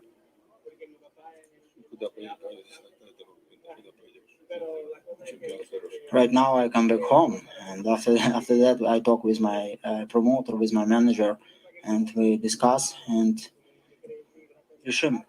we decided we'll make a decision. Thank you, Vasiliy. Thank you. Joe, back to you. All right, thank you. That was short. And whenever you hear a fighter say, I need to go back and watch the film, they lost. He know he lost. That's just him being politically correct, saying that he didn't want to admit that he lost, so he just cover it up. But you got to make inferences. Translation, I lost, period. Yeah, he know he lost. The thing is, the Enos Clemus, them guys, they didn't know rematch clause in there. That was dumb. That was dumb. You didn't give because they thought they was gonna win. Yeah, they go no rematch clause. You out in the cold. And the thing is, you did listen, bro. They just try to be evil. They didn't give him that much money in the fight. He had to beg or scream to get more money. That's why he's talking about respect. So it's the same thing with LeBron. Like I was like, yo, the way if LeBron would have lost that championship, bro, oh man, I would have just listen. I only watched ESPN for about 3 months, bro. You know what I mean? I'm serious because I know what was coming down the tubes, right? Because when LeBron lost that game, when they lost that game we was on, I didn't watch ESPN. I didn't watch ESPN, right? I didn't even watch it, bro. So then the next day game came in, bro. LeBron played that power forward, AD played that center, and it was a wrap, bro. It was a wrap, bro. Yeah, I watched it. They were so mad that they lost that game. Yeah, they blew Miami out. I mean, I know the final score say that they only won by like 15, but that game was over with in like the first quarter, dude. They blitzed them right off the rip. They smashed them out, bro. You know what I mean? They were supposed to do that. They got rid of Dwight Howard and they just moved. They kept McGee and they just went small ball, right? Hey, going forward, that lineup, I don't think no one can beat that. No one can guard him as a power forward. He's too quick, too powerful. AD at center, and they let everyone handle the ball. LeBron don't need to put. It was fun him doing point guard, But when it comes into the playoffs, let someone else handle the ball and you become a scorer. That's how they want to run that field. You know what I mean? Because that's the thing. It was LeBron's team. He can do what he want, and it was fine him running point guard, and that's why he was getting triple doubles, and it was fun, right, through the season. So maybe do a bit of that. But when the playoff starts, it's all business, bro. That's how great they go down the power forwards and just run them off the floor, bro. Like, because I don't think, even if they play Golden State, a Golden State team, and you got LeBron against what's his name again? Who's that? Draymond. Draymond can't do nothing with him, bro. He can't. No, he can't. The Lakers are going to add to what they have. Like, I think they'll get rid of Danny Green. They'll get rid of Kuzma. Rondo will probably leave because he opted out. So you can't blame Rondo. He was only making $2 million this year, so he wants to make more money. He's up to that already? Huh? Has he opted out already? Yeah, he opted out, so he'll go somewhere and make more money. I mean, at the end of the day, this guy won a championship for the best two-story franchises in the history of basketball. So, like, he doesn't have anything else to prove. Now it's time for him to get his money because that's what's great about this championship is because it was basically Anthony Davis and LeBron James and a bunch of role players, but Rondo stepped up and showed you that playoff Rondo is a real thing, and he was that third piece in most of the games. But the Lakers were so good because they were so unpredictable. Like KCP will go off one night, then Alex Caruso will go off one night, then it'll be Rondo, then it'll be Dwight Howard. So you really didn't know where the other points was coming from, and that's what threw a lot of teams off. It's not like the Denver Nuggets where you knew Joker and Murray was going to score the majority of their points, and you'll have like Jeremy Grant or somebody like that fill in, but like the Lakers were too unpredictable, man. That's what made them hard to beat. And I think once the free agency comes around, they'll be able to. And because you look at it, this really wasn't a LeBron James style roster.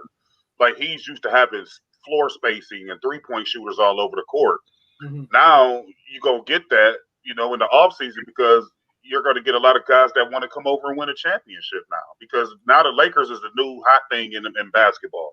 They tried to make it the Clippers. They tried to make it the Milwaukee Bucks. Like you heard everything but LeBron and the Lakers. And now that they've dispelled all those narratives, now you're going to get a lot of people that want to play with LeBron James and Anthony Davis now because they know they got a chance to win a ring. Well, yeah, but Los Angeles is really the area. Like people love living in Los Angeles. That too. That's the main driving point to get these free agents because you won't be in that bubble anymore. At least I don't think because the NBA handles the bubble well. You look at all these other sports like football, you're getting people with this virus left and right. Like Tennessee just got a whole bunch of people from the Patriots. So like they're not handling it correctly. And then you're seeing it in college basketball too. Like you're getting a lot of these coaches coming up with this virus. So like the NBA handled it well, and they may go back to that bubble because they starting back up in January. So that's a quick turnaround. So I mean, I don't know, man. Like I essentially, you want fans in the arenas and stuff like that. But ultimately, I think that bubble's not gone. I think it's going to come back because people are not handling this thing well, man. Like they're not following the protocol, and unfortunately, the Lakers didn't get to have a parade and stuff that they normally have after every championship because of this bubble. So that's all right. But that's that. Listen, at the end of the day, the fourth championship it is. We're in a time that we're lucky we got basketball, but it is. But right now, like Rondo gets money, I'm happy for him. But at the end of the day, you gotta look, boy. I mean, I don't think he needs nothing else to prove. I think he can sit down on your laurels, sit down in championship, and like because the thing is, he played the best game. Is like not necessarily he won't play like that again. And at the end of the day, maybe another team bet goes out for him, or maybe he finishes in Boston. But what I'm saying is that he's done what he did. He's got a championship. You know what I mean? He finally got his chip, and I'm happy for him. Dwight Howard, LeBron gave a lot of guys rings. He gave the organization the tie with the Boston Celtics. It's historical all around. For me and you personally, seeing LeBron over the years, the criticisms he's getting, unjustifiable now. Some of the critics, they looking for something else. But boy, Kawhi and them lot, they melted, bro. They melted. But we gonna move on to Shady Slim. Because Shady Slim is talking about a robbery. Because I always want to hear. I can't stand that fucking guy. Let me hear what he has to say. Let me hear what Shady has to say. Straight up homicide tonight, fam. Everybody who saw this fight, from Andre Ward to Clarissa Shields to Lance Pugmire, everybody who saw the fight, fam, had the fight a draw. I had the fight a draw. Yes, Teofimo Lopez dominated the first 5 rounds with his speed, his accuracy, If it's a his jab. if he dominated, then Nick, how can it be a draw? Then no, I actually gave it a draw. So the thing is, yeah, I have to agree. When it came down, because I was thinking, okay, he's winning his rounds, it's getting close. Okay, maybe they're gonna give it a draw. That's what I thought. I didn't think that initially, right? And I saw Andre Ward's card did persuade me, but in hindsight, I said, yo, bro, he won the first 7. So then, if he won the first 7, then he probably won by 1. But the 12th round, he won. He won that too. He won that. So I knew I said he up by 2, but then I thought, they're probably giving it a draw. But I thought Teofimo won like by 2 rounds, at least 2 rounds. I said that, but then I thought they're probably going to give it a draw. So I can't even say he's way off with that. Let me hear what he said. He upset though. Let me hear it. But Lomachenko came on strong in the later rounds. What fight were these judges watching? Did they not see Lomachenko nearly knock out Teofimo Lopez? Oh my fucking God. Twice, fam, he had him stumbling. Yo, fumbling around the ring, fam. Nearly knocked this man out twice in the 8th round. Nah, bro. In the 10th round, had him almost off his feet, fam. Nah, bro. And Lomachenko get absolutely, I mean, the man was just robbed of all his titles tonight, fam. This hurts. Hurts my heart to see that man. We know it, dude, because you a fucking cool. You cool. Yo, it's not Teofimo Lopez. Yo, bro. It's not his fault, fam. It hurt. Yo, Kyle, you got killed with a strong language though, like YouTube. Oh yeah, my bad. That dude said it hurt. No, yeah, but that's what makes but you have to laugh. That's what I'm saying. That's what I want to get some fun. I want to get some fun, bro. That's what I'm saying, Kyle. That's why I'm playing it because we hear perspective, like, and I want to hear that. Like, being a Lomachenko fan, and I found one. I want to hear how they hurt heart. I want to hear their chest pounding. Because remember when Rigo lost to Loma, I was hurt. I don't hear nothing from no one. I was doomed up. I remember how I felt, and I felt the same way. But this one here, let it sink in. I want to hear more of this stuff. I want to hear more of it. He fought a good fight. This should have been a draw. No. They set up here and robbed that nigga. And we thought 2020 couldn't get no worse, fam. We thought it couldn't get no worse, and it just did. Oh, please. To see the way Andre Ward scored this fight a draw, man. He did. All the commentators scored the fight a draw. I don't think it was those. And they give it to Lopez by a landslide. He didn't give his score. Just took all of Lomachenko titles, man. Lomachenko came on strong. Lopez was gassing out at the end of the fight. He had nothing left, fam. He was a bit. He was, but nothing left. He won. He fought a great fight. My head goes off to Lopez, but you ask that man. He knowing his heart, man. He knowing his heart. He didn't win this fight. A draw at best. Nah.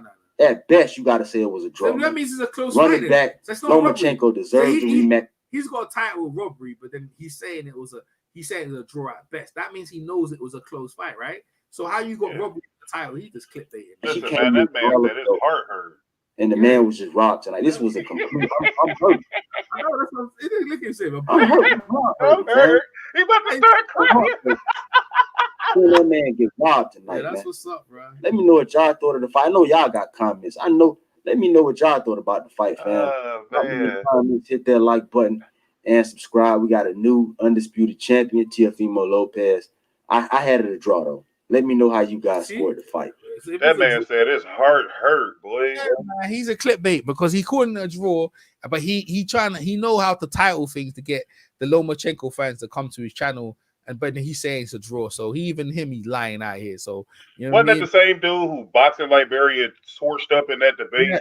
Yeah, that's my God, that dude, man. Listen, Loma, I wouldn't give him no breaks, dude. Like, okay, yeah, you gave me the extra $800,000 to make up the purse or whatever, but ultimately, like, Lomachenko's had many a breaks. He got put on the pound for pound list, #1, for no reason. Other than his skin color, this dude got a title shot in his first fight or his second fight. Like, this dude keep getting the benefit of the doubt. Like, nah, I'm not giving you no break. You lost, and now you got to work your way back up, and then you'll get another fight. I'm not about to fight you off the top. I got other fish to fry. I want to go fight the email champion, like he said, or I want to go fight Tank Davis. Like, this is why it's so important for Devin Haney to beat the crap out of Gamboa. Like, he got to beat this dude worse than Tank did, worse than Terence Crawford. Like, he got to beat this dude down. That don't mean nothing. That don't mean it. He's got the win, and that win's in the bag. I'm not even like for real. Yeah, no, I'm just saying he has to beat this dude in convincing fashion because He if don't he need to fight doesn't, him. You don't need to fight him. Like I'll be honest, you don't even need to fight him. Like I'll be honest. I know that fight's happening because it's a former world champion. But I'll be honest with you, that fight don't mean nothing to no one, bro. It doesn't. He's right. Like Lopez is right. It doesn't mean anything to anyone. Like it don't. That's not a fight that we want to see. I know why he's taking it, and I'll watch it.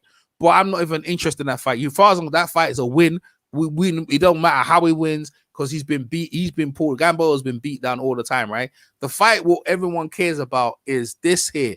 Let me hear what this guy has to say. Let me hear what this guy saying. 1 minute. So the body, the hooks was rocking them. I mean, he got rocked a few times, and I felt like he's playing Biggie. Brooklyn. See, Brooklyn's. See, the New York guys all stand up. Well, he won the fight. Like I said, he always showed the brand love. I like the. I pick. See, these Brooklyn guys that come out. You see, this is what I'm saying to you. All them old New York cats, yeah, you ain't heard from. They gonna dust their YouTube channels off. They coming out. This is what I'm gonna tell you. You know, New York ain't had no champions for a minute. You know what I mean? They won too, so they all on that train too, man. Like when Cleveland won, like bro, it's like yo, there's Cleveland fans. Cleveland fans are holding up, bro. You know what I mean? Cleveland fans are talking issue out here on these traffics. You know what I'm saying? So it's like now it's time for New York. New York ain't had a champion for the longest, bro. For the longest, and he's just. You know what I mean? He's Brooklyn through and through. Talks some mech. Like the guy can cross over lines. Let me see what this guy has to say. Let me hear this guy. Let me some fun out here, bro. You know what I mean? Have some fun out here with some of this stuff. Some of these dudes out here, man. I'm biased. He's actually clowning on the fight, which is amazing. He is getting. Man, obviously you put me up on Liam Williams. I did my research. That dude can fight, man. He was going to be. I don't hear no Liam Williams, man. I want to hear some Teofimo. That's what we're looking for right now. You ain't got no Teofimo fans nowhere you can invite in here. I want to hear them, man. I want to hear them. Hey, you know the thing is, I think H. Let me see, because I want to hear people crying. You know what I mean? I want to hear. I know they're out here crying. I know that. You know what I mean? Like I don't sub to a lot of hater channels, right? Oh, BDA. BDA. He's one of them. Let me see what BDA said. Man, that man BDA, he got a lot of hate. Yeah, he's fine. Man. That's ridiculous. Mr. The Zone. Let me hear what Mr. The Zone has to say about this joint. See what he's saying. H Money. Let me see. Let me see if he starts wilding off. He go, Lomachenko won this fight. This is wrong for boxing. I want to hear him say. You want to say because he's a Devin Haney fan. See what I'm saying? So he gonna be. He should be happy. But we're gonna find out. Here we go. It's your boy H Money, Mr. The Zone. Let me hear what he said. He got a crowd as well today. What up, bro? Y'all see the breaking news with Teo said about fighting Devin Haney? What'd he say? Because he say a lot of stuff, man. He said he'll stay at 135 and fight the email champ. He knows it's gonna be controversial if he just go out to 140. Then they're gonna bring up Devin Haney's name a lot and say he died. Yeah, because he is ducking. Teofimo Lopez lied and said he sent Devin Haney an offer before to fight. He lied and said he sent Devin Haney an offer when he never sent Devin Haney anything. Devin Haney said, "Where's the offer you sent me? Show us the offer." Eddie Hearn was like, "I never received the offer." So Teofimo Lopez says a lot of shit and lies. He doesn't back it up. Now today he's forced to get in this fight. He tried to duck this fight. Remember, he tried to pull out this fight. He was forced into this fight by the fans when we kept putting pressure on his ass. You hear me? Yeah, go ahead. I'm clear. 24. I'm clear. 24. Yep. Y'all remember that? Messing up a little bit. Damn, bro. Let me hear what I want to hear him on the fight. I don't even want to hear them cats. You know what I mean? Starting with IB. IB. What is next for Wilder? Let me hear what. Let me see what he said. Find it. He just. Tell me what to do. Said I'm about to fight Deontay Wilder. That's the only person I'm gonna fight. Man, they all over the place, bro. They all over the place, man. This fight just happened. Why would you start your video out by talking about Deontay Wilder? No. I skipped it. I was skipping. He started over there like, but I saw with him. Yeah, I already know he's a thingy fan. You know what I mean? So I know what that is, but I mean, most of the guys out here, they kind of young these days, Kyle. There's not many like older, mature guys like ourselves up in here talking that boxing thing. And most of our crowd we used to be over with beaches over, so they over there. I don't know what they saying over there, but I'm happy for boxing, bro. I'm just happy, man. I just woke up. I just got a joy now. You know what I mean? I got a joy. I mean, he real laid it down. I can real get that kind of like, oh man, what you gonna say? You gonna give me my respect? I'm like, yo, that's a LeBron line right there. ESPN next day. Teofimo Lopez, the new champion, so just give him my respect, bro. So yeah. And I mean, I like the fact that he spoke about his younger guys like Jaron Booth Ennis and Shakur Stevens. Yeah, like I mean, them guys is like the younger guys is the new guard in the sport, man. Like they're the ones that's gonna break the mold as far as taking the big fights early. Like I like what the reporter asked him, or is it gonna be a build up effect, or will you take these fights now? You know, being a younger fighter, just how they used to do back in the 80s. Like you look at all of the great fighters back in the 80s and the 90s. I mean, look at the Four Horsemen and with Hagler, Hers, and all of them guys. Them guys fought each other like 2 and 3 times, man. Like, let's get some fights going in this generation, man. I'm sick of all this. Everybody's trying to play this political Mayweather crap. Like, start fighting each other. I want to see Spencer Errol Spence fight Keith Thurman and Terence Crawford and all these. Like, start fighting each other, man. Yeah. Hey, listen, I'm gonna play these stars now. I'm gonna give like warning signs for these stars because I told these stars that Loma was gonna win, and I was talking hella shit. I was saying your man's going down points and stuff like that, and these stars said, EJ, make sure you come over and give your crow. And I said, I'll come over, give my crow. So I'm about to play these styles. So warning signs, warning. Let's give the warnings out. I might get roasted. I might get roasted on this live here because these stars are about to go in, bro. These stars about to go in. He's calling it a feast for crows. That's a Game of Thrones. Yeah, I saw it on my feed. Yeah. Let me hear what he has to say. Look, he gonna talk mad from the jump, bro. He's in his car, bro. That's how deep he is. He's amped right now. He's amped. Let me skip a bit. I said Teofimo's going to win this fight. Fuck you. How about that? Look, he's talking shit. When I speak, you fucking respect me. Fuck you. How about that? Nah, I got to afford it, man.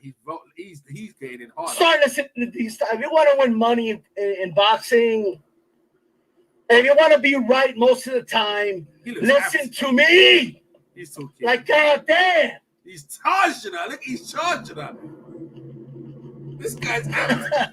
God damn. This guy's amped tonight. Oh, but this style. Lomachenko. He moves so good. Fuck you. He didn't do shit for 6 straight rounds. He was shocked. He felt the power. I was right, and you were wrong. That's it. End of story. Same thing. Eat it, motherfuckers. Eat it.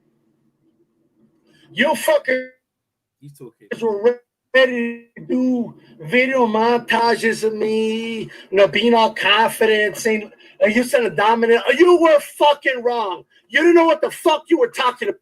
And I've had all types of motherfuckers come at me like, oh, so he beat.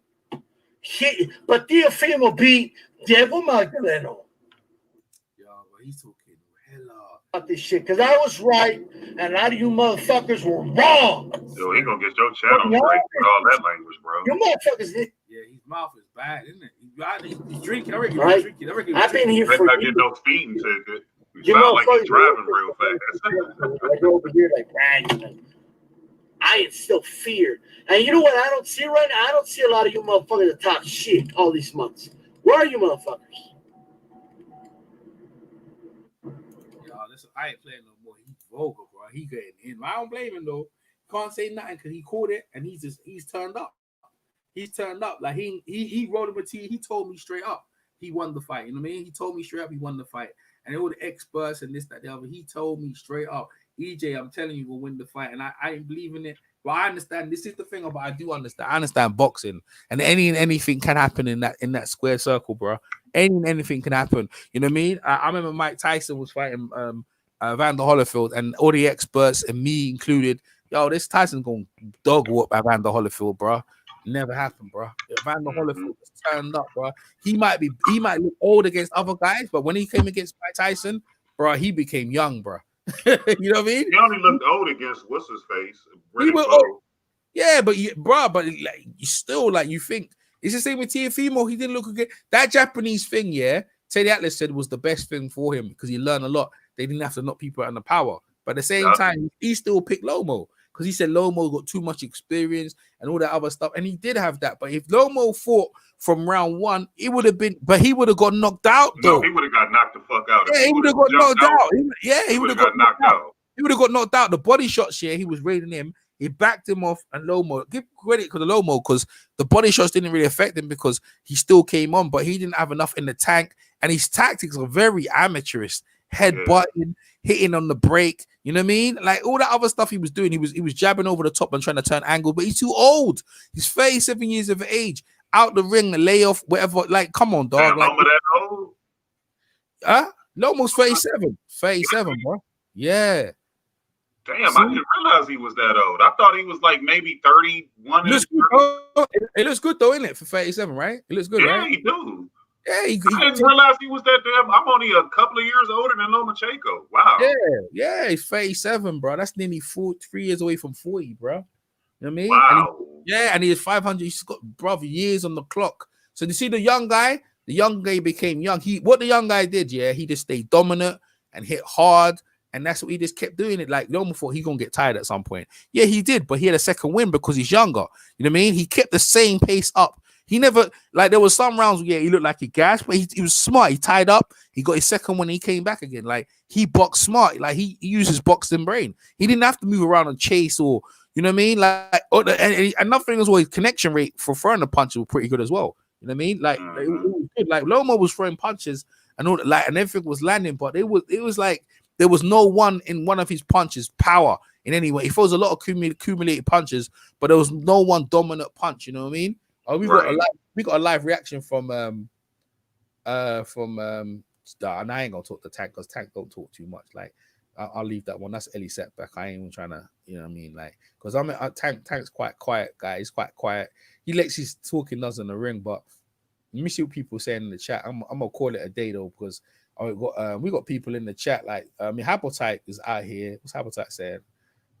Loma's 32. He was born in 1988. Oh, it's 32? I'm gonna say it was. Yeah, that's what I was like. That's what I was like. Damn, he that old? Yeah, he's 32. I mean, he wasted a lot of his years in the amateurs, man. All them damn amateur fights. Like, that's why they was giving him title opportunities off the rip. And it's just like, wow. Yeah, he was older than most guys in the amateurs, bro. That's probably why.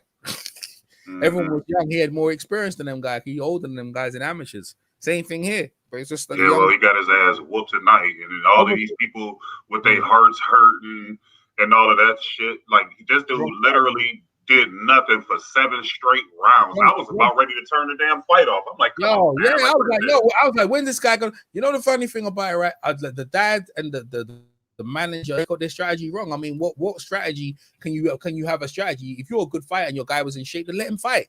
If their strategy, I mean, they told him to not fight and just let him, he'll get tired. I mean, that's a dumb strategy for anyone, you know what I mean? And you really, for the people watching, you're not really trying to give back to the fight. That's why you definitely deserve to lose, bro. As a professional fighter, you definitely deserve to lose. You can't do that. That's one of the biggest stage out. But even saying that, you still got to a draw. Like, that's how much the thing. But this time, the spell is over. The hype job's done. You know what I mean? Like, HBO's hype jobs. I think he's the last one. I think Triple G. Yeah, he was the last one left out of that whole hype job machine because Kovalev got beat up. Triple G got beat up twice by Canelo. He really should have lost to Danny Jacobs and Deverenchenko. I thought Deverenchenko definitely beat him. I still don't know how they robbed him over that. And then he was your boy Loma was the last one left, and now he out of there. So HBO, they whole little European hype train is over. He was the last piece. Last one. He out of here, and we all have to look. Listen, I ain't gonna lie. Kenny Pavlik, right? Out of most of the European fight, even though he was American, I must admit that guy was a badass, right? He beat Jermaine Taylor. He beat a lot of good fighters, right? Hopkins got him, but he was good, right? Because you couldn't take that around because he was beating the best available, right? So you couldn't get away from him, right? Lomo's circumstances and all these things here, and then saying he better than Roy Jones and this, that. They went too far with it. See, they just keep it basic, bro. They went too far with the stuff.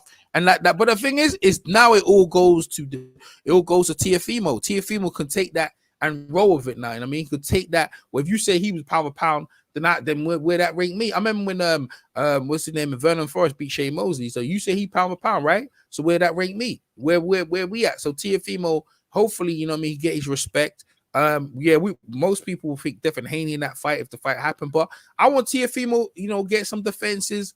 You know what I mean? And see what's up. But I don't want to compare him to Vernon Forrest because Vernon Forrest immediately got beat up by what's his name from Nicaragua. What was his name? He lost against Ricardo Mayorga, but that's what could happen. But that's what could happen in the circumstances because he got live wires, bro. And the thing is, he wants to. It's like Vernon Forrest didn't have to fight a competitive fight straight away, right? But he wanted to unify the belts, yeah. So this is what could happen. And he like Teofimo could say, "Yo, I'm a fight a competitive fight." That's what I'm saying to you. So he has the thing where I want to be like Mayweather and be a great and try and fight great fighters, or I can fight I can go on a European bum tour like Lomachenko. This fight. Man. You know what I'm saying? Let me go fight Luke Campbell. Let me go fight Anthony Crolla. Let me call Eddie Hearn. What bum you go over there? You know what I mean? That's what Loma did. They never cheat, and that's another thing as well. Fighting them whack ass competition. That's what you get for doing that, bro. That's what you get for fighting whack ass opposition.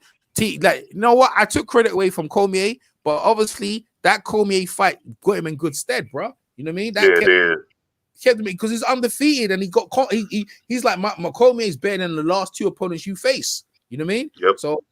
That helped him out, man. That I can't say nothing about. I'm just happy for the kid, bro. I just don't want Teofimo to rematch this dude right away. Like Loma got to build up to where he can get another title shot, and I don't want Devin Haney to fight him right away either because, like I said, essentially you're giving him another championship fight because Devin Haney has the real WBC belt, so he's going to get that belt, and then he'll have leverage to go into the negotiation table with. I'm the ex-unified champion. The fight was razor thin. And I got a belt, so that'll give him more leverage over anybody else. Like, nah, you need to work your way back up now. Go fight Tank Davis or not even Tank Davis. Like, go fight Gary Russell or somebody and give Gary a rematch since that fight was real close and prove yourself. Like, now you got to prove yourself. You didn't prove yourself by losing your championship fight and then getting another one immediately after. That's not proving yourself. Like, now you got to prove yourself at the tender age of 32. Work your way back up into the rankings, and they're not gonna drop him out of the top 10. I guarantee once these new rankings come out. Yeah, they must because the thing is there's no rematch clause, so he out of there, bro. Real talk. If there's no rematch clause, then he if they give they can propose, but he's in control of the board now, so he can get money. So he don't need to. He's got the reputation to fight. Let him fight. Now he has this is the thing where Lomachenko has got, right? He has to fight another young contender to get himself a shot to get his belts. And even if he gets up to get his belts, if he was like, yo, I ain't even staying at this weight class, I'm gonna move up. I'm gonna move up. Okay? So he's done. You know what I mean? Like they was done. They should have a rematch clause. They should have a rematch clause ready to go. You know what I mean? So too confident, man. He was too confident. He didn't want the rematch clause because he felt like he would win, and he also gave Teofimo the $800,000 just to stay in the fight. So he felt that he didn't need to do all of that because he felt like he was gonna beat this kid.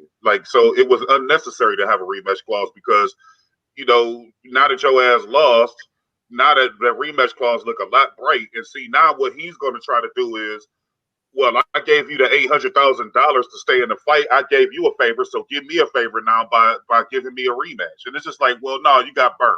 Too bad. So sad. Yeah, hey, Mayweather was posted up his winnings on Twitter. So Mayweather won money on Lopez. Yeah, I told you that. He betted $6,500 and he ended up with between 20 and 26 grand or something to that effect. But man, that's what's up. So that's all good. Mayweather stays relevant. His name and look, and people like Mayweather who they didn't give credit. You know what I mean? They actually got a picture up here between Lomachenko and Mayweather. Mayweather would slap the guy of Lomachenko, bro. That would be a horrible beatdown. That would have been, man. You know what I mean? Man, that may see at 35 too, or at 30. Mayweather would have destroyed this dude. Like he would have destroyed. Like Loma get hit way too easy. He take too long to get off. Like Mayweather would have had a field day with this guy. Mayweather would have Like so, all that shit Bob Arum was talking about. Oh, I think, or what was the fat boy name that used to work for ESPN? What's his Dan Rafael talking about? Oh, he would have gave Floyd hell, and like, no, he wouldn't have. You can't even beat Teofimo Lopez. Like Floyd Mayweather would have had a field day with this dude. Yeah, bro. I'm telling you, bro. Like he licked Floyd boots. What's this saying? Hold on, what's this? Is this a right? You know, the two-time email world champion, Devin. Man, take me to 140. I could go and get you know, or I could fight, you know, the two-time email world champion, Devin Haney. You know, if they want that, you know, man, take me to. Okay, see, There's some good fights for him at 140 too. I'm trying to tell you, like, see, what I'm gonna say to you. Look, I'll be honest with you. I don't believe in marinating, and this is not the time for marinating. We're in the COVID era. Let's get it on, bro. Like, yeah. Let's get it on. Look, you know, hey, they got a picture of Jim Lampy crying.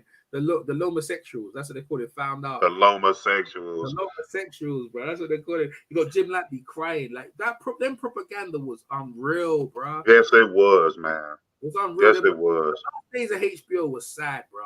It's like you got real lost it. You stopped backing American fighters. Like that's the thing about the UK. We back UK fighters, right? That's the whole thing, right? Even Eddie Hunt gives his UK fighters. Gives them a shot. I don't think he got a shot, but he gives them a chance to fight American fighters, and we back them. We don't disrespect Americans sometimes, right? Well, sometimes anyway, right?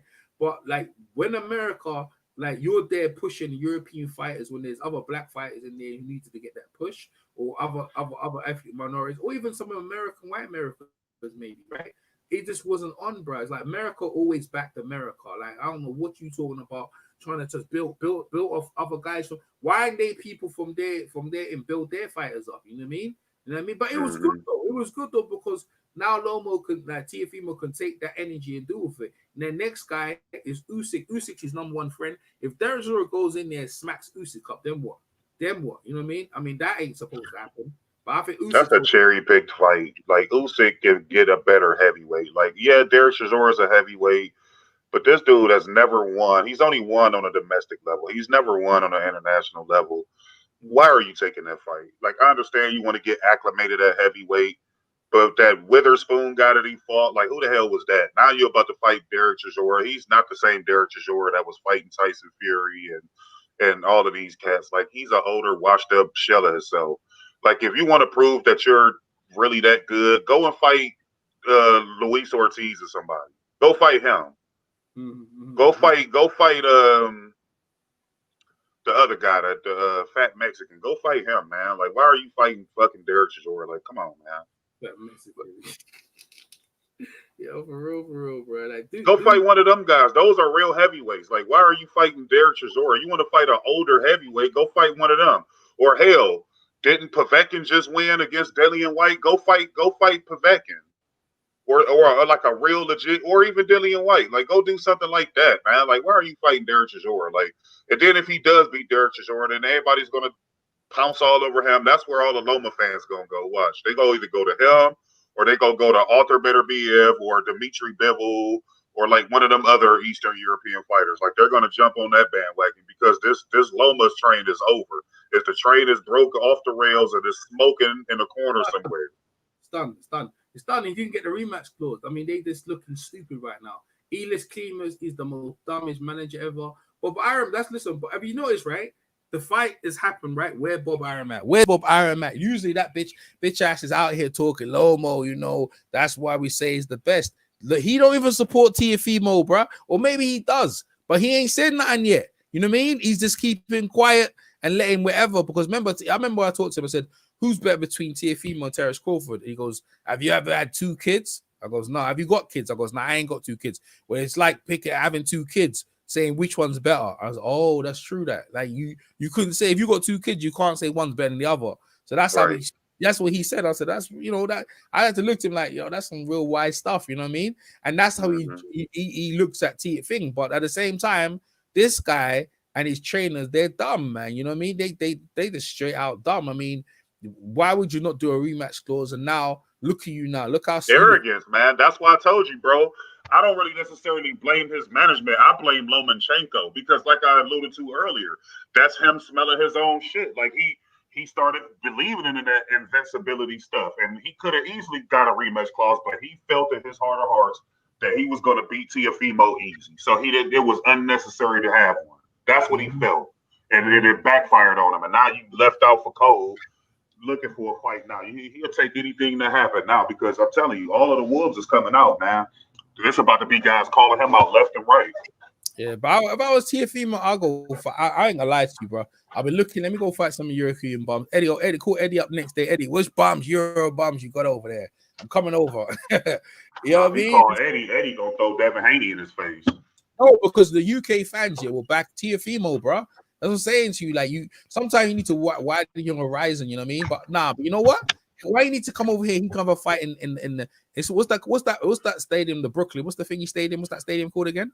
Madison Square. No. Or the Barclays.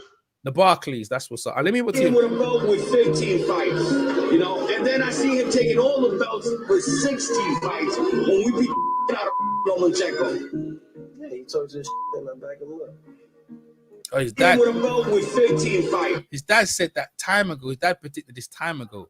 That him getting all the belts and beating Loma, his dad predicted that time ago. That'd be a good ass press conference. Devin Haney's dad, Bill Haney, and Teofimo Senior. Oh my God! Y'all see what I'm talking? You see what I'm trying to tell you? That's why, like, in my opinion, like Al Heyman, we could beat. You know what I'm saying?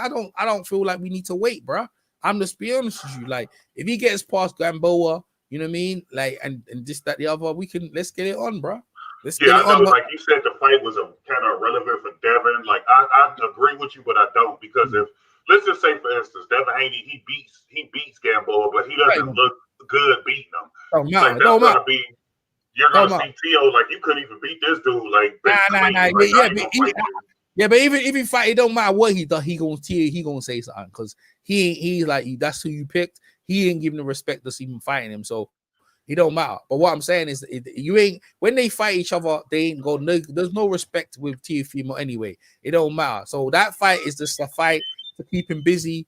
A former world champion, a name on my list, and that's it. Though, and I mean, when they go to fight each other, like that, bro. Like, well, Bill Miller, the Haney, I think that's too emotional.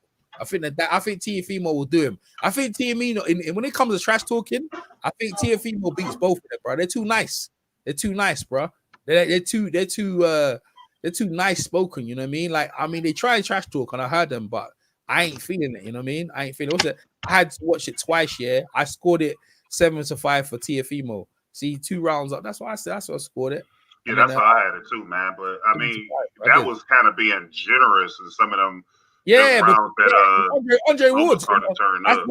That's because Andre Wood's card had me like, yo, man, they might just and all the highlights, they had on all the highlights, they had all of Lomo, all the highlights every minute. I was like, yo, what's up, bro? Like that's why I thought they was gonna rob. I'm like, man, they about to rob this boy, man. Like I thought for sure. But then I think what really took place was they would have had Loma won that last round. Like if he would have won that last round, they would have gave that fight to him. Like, no, man. Even if he won that last right by the scorecard, bro, do you know this, Kyle? Have you seen the scorecard? You want me to read out the scorecard? Even if he won, it wouldn't have mattered, bro. He won the fight hands down, like hands down. Like, let me read the scorecard. Let me read the scorecard. Even if he won the last round, he wouldn't have won, bro. Like by these scorecards, he would have needed a knockout. It was so quiet in the first 7 rounds. You can hear Lopez's girlfriend saying easy work. That's how quiet it was because Loma wasn't doing nothing. All right, listen to the scorecards, Kyle, 116 to 112. So even if he won 1 round, that'd be 113 to 116, right? That's that. Look, it's 4 points on that one. 119 to 109, Kyle. Oh, so wow. Kyle, listen to this one. Yeah. 117 to 111. Like, even if he won the last round, it wouldn't have mattered. Like, it was so dominant. Like now let's go to the scorecard. I don't necessarily agree with the scorecard, but I don't care. Because, I had enough of the bullshit. I mean, I don't care. I'll be honest with you. I don't care. I'm happy the kid won by any means necessary to get him out of here and let them move on. Like, I had enough of seeing. It's like when Vladimir Klitschko got beat by AJ. I had enough of this guy's face, bro. Had enough. You know what I mean? I had enough of this guy. This guy was just killing of the division, bro. You know what I mean? Like these guys, they from where they're from, they all well pleasant. They, you know, they don't say nothing. They ain't selling nothing. They ain't talking nothing, and they fighting whack ass fights, bro. Nah, bro. Like you over there fighting Luke Campbell and $1 million Crawler, Linares. Like these fights, yeah, like they weren't captivating. Nothing. I like the Linares fight, by the way. Thought that was a good fight, but I was like, yo, but Linares was doing the same thing over here fighting European. I was like, people need to have a lesson from this. Stop fighting European fighters. Fight the best fighters and keep your level up there. Like Ali used to have great sparring partners against some of the best challengers, right? But when he fought top tier, top in the top 5 competition all the time, not cherry pick, not bum. So you got to learn a lesson. Teofimo, look who he fought. Richard Cormier, straight in. Lomachenko, straight up. That's what's up, bro. You know what I mean? We got the fight. Ain't Luke Campbell about to fight Ryan Garcia? And didn't they schedule that fight? Yeah, like he gonna get served up, bro. I told everyone he's gonna get capped up. They go, oh, he's a gold medalist. I don't what Luke Campbell never. He don't believe in winning no fights. That guy came into that Lomachenko fight giving that guy way too much respect. Yeah, he did. And I see Lopez and I see Ryan Garcia dog walking him as well. Like I think Ryan gonna knock him out in the first. Yeah, Ryan go hands too fast. He's too confident, and they picking the right guy at the right time. He needs to go with Bob Arum. Ryan Garcia. I think he better along with Bob Arum, you know what I mean? Bob Arum right now, it's to me, Golden Boy is about to get shut down out here, bro. I'm telling you, bro, you're about to get shut down. Because like I see people just jump in the ship, go into Bob Arum or thing. Golden Boy, ain't no one trying. Look at the disputing Golden Boy with the money in the zone. Ain't no one trying to go no Golden Boy, bro. With De La Hoya saying he wants to come out of retirement. That guy that over there is all messed up, bro. They ain't really good for boxing anyway, because I know they look, man. End of the day, like, look, they're a company, but I think they got it. I think they control. They're too narrative controlled. You're gonna put Ronda Rousey on the Ring magazine of boxing. You know what I mean? You promoting MMA on your thing. I mean, they got it all wrong, bro. They got that all wrong. I got the fight right, by the way, Kyle. I got the fight right now. I'm watching the fight right now. Start again. I remember that, man. That Ronda Rousey shit was hilarious, and then she get beat up immediately after that. ESPN even gave her Fighter of the Year and all that over Floyd. And Floyd beat Pacquiao and all that. They still gave it to her. That's how much they got beat up. They look stupid. You see what them people did on them things. That's why Floyd like believing in God and let's keep, because you see the thing is Floyd was Parnell Whitaker 2.0. Because Parnell Whitaker tried to do everything right for the establishment, try to be polite, trying to do that, and they robbed him over there in Mexico. They robbed that kid, right? They robbed him and the people say, I don't think he robbed against De La Hoya, but people believed he did. I don't think so. I thought De La Hoya won the fight. I don't think Parnell did enough, but people believe that he won the fight, fine. But I know he won the Chavez fight. He won that. I know he won. Hell yeah, he won. I thought Ike Corte beat De La Hoya, clear to me. But there was a lot of people that felt like De La Hoya won that fight. No, bro, that was bro. That one is even me, right? So what I'm saying is that like you got these dudes doing these things. So Floyd Mayweather said that Parnell Whitaker ish, that ain't happening to me. That's not happening to me. I tell you what I'm gonna do. I'm gonna be the villain. I'm gonna do everything I am. I ain't gonna be the smiling guy, and you gonna make me turn into no crackhead. Because in the day, like I can see why some of these boxers do that stuff. You know what I mean? Because some of the stuff they do to you in boxing, some boxers mentally don't get over it. You know what I mean? Loma's gonna have to go through this stuff now. You know what I mean? Mentally dealing with a big loss on the big stage. You know what I mean? Not getting a decision. I go, bro, you ain't from this country though, bro. Like, how you gonna beat the American fighter in America with in this time and climate where you ain't selling no tickets and you ain't making no money for the man? Yeah, you ain't and the thing is they chose to stink up the fight, bro. Let's get it right. You chose not to fight the man. You chose to come in with this whack ass. How you gonna make this guy come in and this guy chose not to fight for 7 rounds? He chose not to fight for 7. I'm watching it right now. For 7 rounds, this man chose not to fight. Ain't no one. That power got to him, man. He didn't want to taste that. Like you said, man, if he'd have jumped out the window early, Lomachenko wouldn't even made it to the 12th round. His ass would have still be knocked out now. Yeah. I'm watching that. Teofimo was all business. Took it seriously, no playing around, no jousting, no jousting. Lomachenko now he's got a rude awakening, and now he has to fight top contenders coming up, or he take his ass and hang it up. You know what I mean? Hang it up, bro. You know what I mean? And if you hanging it up, or You can't get, there's no rematch because you can't get no rematch. So where do you go? Now you have to see Devin Haney. You know what I mean? So he might be lobbying for a Devin Haney fight to get, because if he beats Devin Haney, he might get a shot, or he goes back down and gives Gary Russell a rematch. That's what I want to see him do. Go fight Gary. Gary Russell will get his ass kicked again, bro. He's worse. He don't throw no punches. Like he terrible, bro. No, you know what? Hey, maybe Gary Russell beats this fight because now Loma, he's the challenger. So maybe, you know what I mean? You know what I mean? He's the challenger. So maybe that's his time. But I think he beats Devin. I think he beats Gary Russell, man. Gary Russell. They're not gonna take Loma out that top 10. Like I guarantee they'll put him at like 7th or some shit like that. They're not gonna take him out. It don't matter. It don't matter where he's put. It don't matter. But he has to fight a live fight to get himself back up there. Yeah, no, that's what I'm saying. I want to see him go through the grits and grind like how Lopez had to do and how every other fighter have to, not given championship franchise. Fight. Yeah, and everybody want to say, oh well, look at what they did with Spinks. Spinks got a championship fight early and blah blah blah blah blah. Like, hey, let me ask you a question. Is he still the franchise? Maybe he's still the franchise. Nah, what's the name got that belt? That's what he said. He said I got this franchise belt too, because before so Suleiman was talking about it was like non-transferable.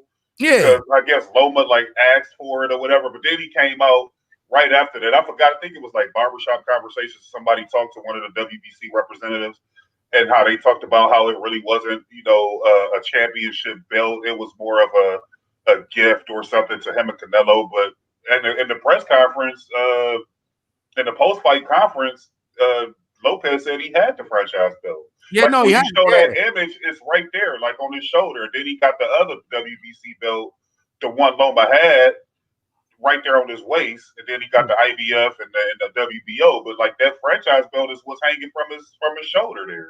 On that image you had up there. Yeah, but this is what I'm saying to you. So, but he ain't even on that ish. I'm on that franchise. He ain't trying to. No, he don't care about that. I don't care about that. He'll probably get that back to Loma. And that's what I'm saying for them punks to control. It's for them punks to control boxing, and he's like, nah, you ain't gonna have me hiding up on no franchise. That's what Loma was doing, hiding up on that franchise, picking. They picked the wrong cherry tonight, and the shit sounds Sarah. Last words, Kyle, because I'm out of here. I want to. Yeah, I'm about to go watch the fight again too, man. It was congratulations to T.O. EJ, I appreciate you, man. We always have great conversations. I appreciate you having me over, man, like always. But congrats to T.O., man. He won it. And they say in order to beat the champ, you got to take it to him. And he took it to him. He didn't get the knockout because the ref intervened and stopped that, because I feel like Loma was on his way out of there. But nonetheless, he still won in convincing fashion. And this is what a powerful pound performance is. And I don't know why Canelo's there, because Canelo never wins against an A-class fighter convincingly like this. This is how you become powerful pound champion. Beat an A-class fighter convincingly. But yeah. I appreciate you having me over, man, and we'll talk again. Yeah, 100%, Kyle. Thanks for coming over, man. Thanks very much, bro. I appreciate it. Shout out to everyone in the chat. Shout out to Happletype. Shout out to Lionel Witherspoon. Shout out to obviously Kyle Burton. Shout out to BG London. And who else we got over here in the chat? We got other people, man. But shout out to all you guys. It was a great show. We thoroughly enjoyed it. I actually gonna listen back at it myself because I had Unbiased, had Spencer Theron, had Kyle, and we really went in and listening to my man, what's his name, Shady Slim, saying my heart hurt. That was the best ever, man. So on that note, we can go out on a high with my heart hurting. We have new undisputed lightweight champion Teofimo, the takeover Lopez. Appreciate it. Nice one, Kyle. Take care, bro. Peace.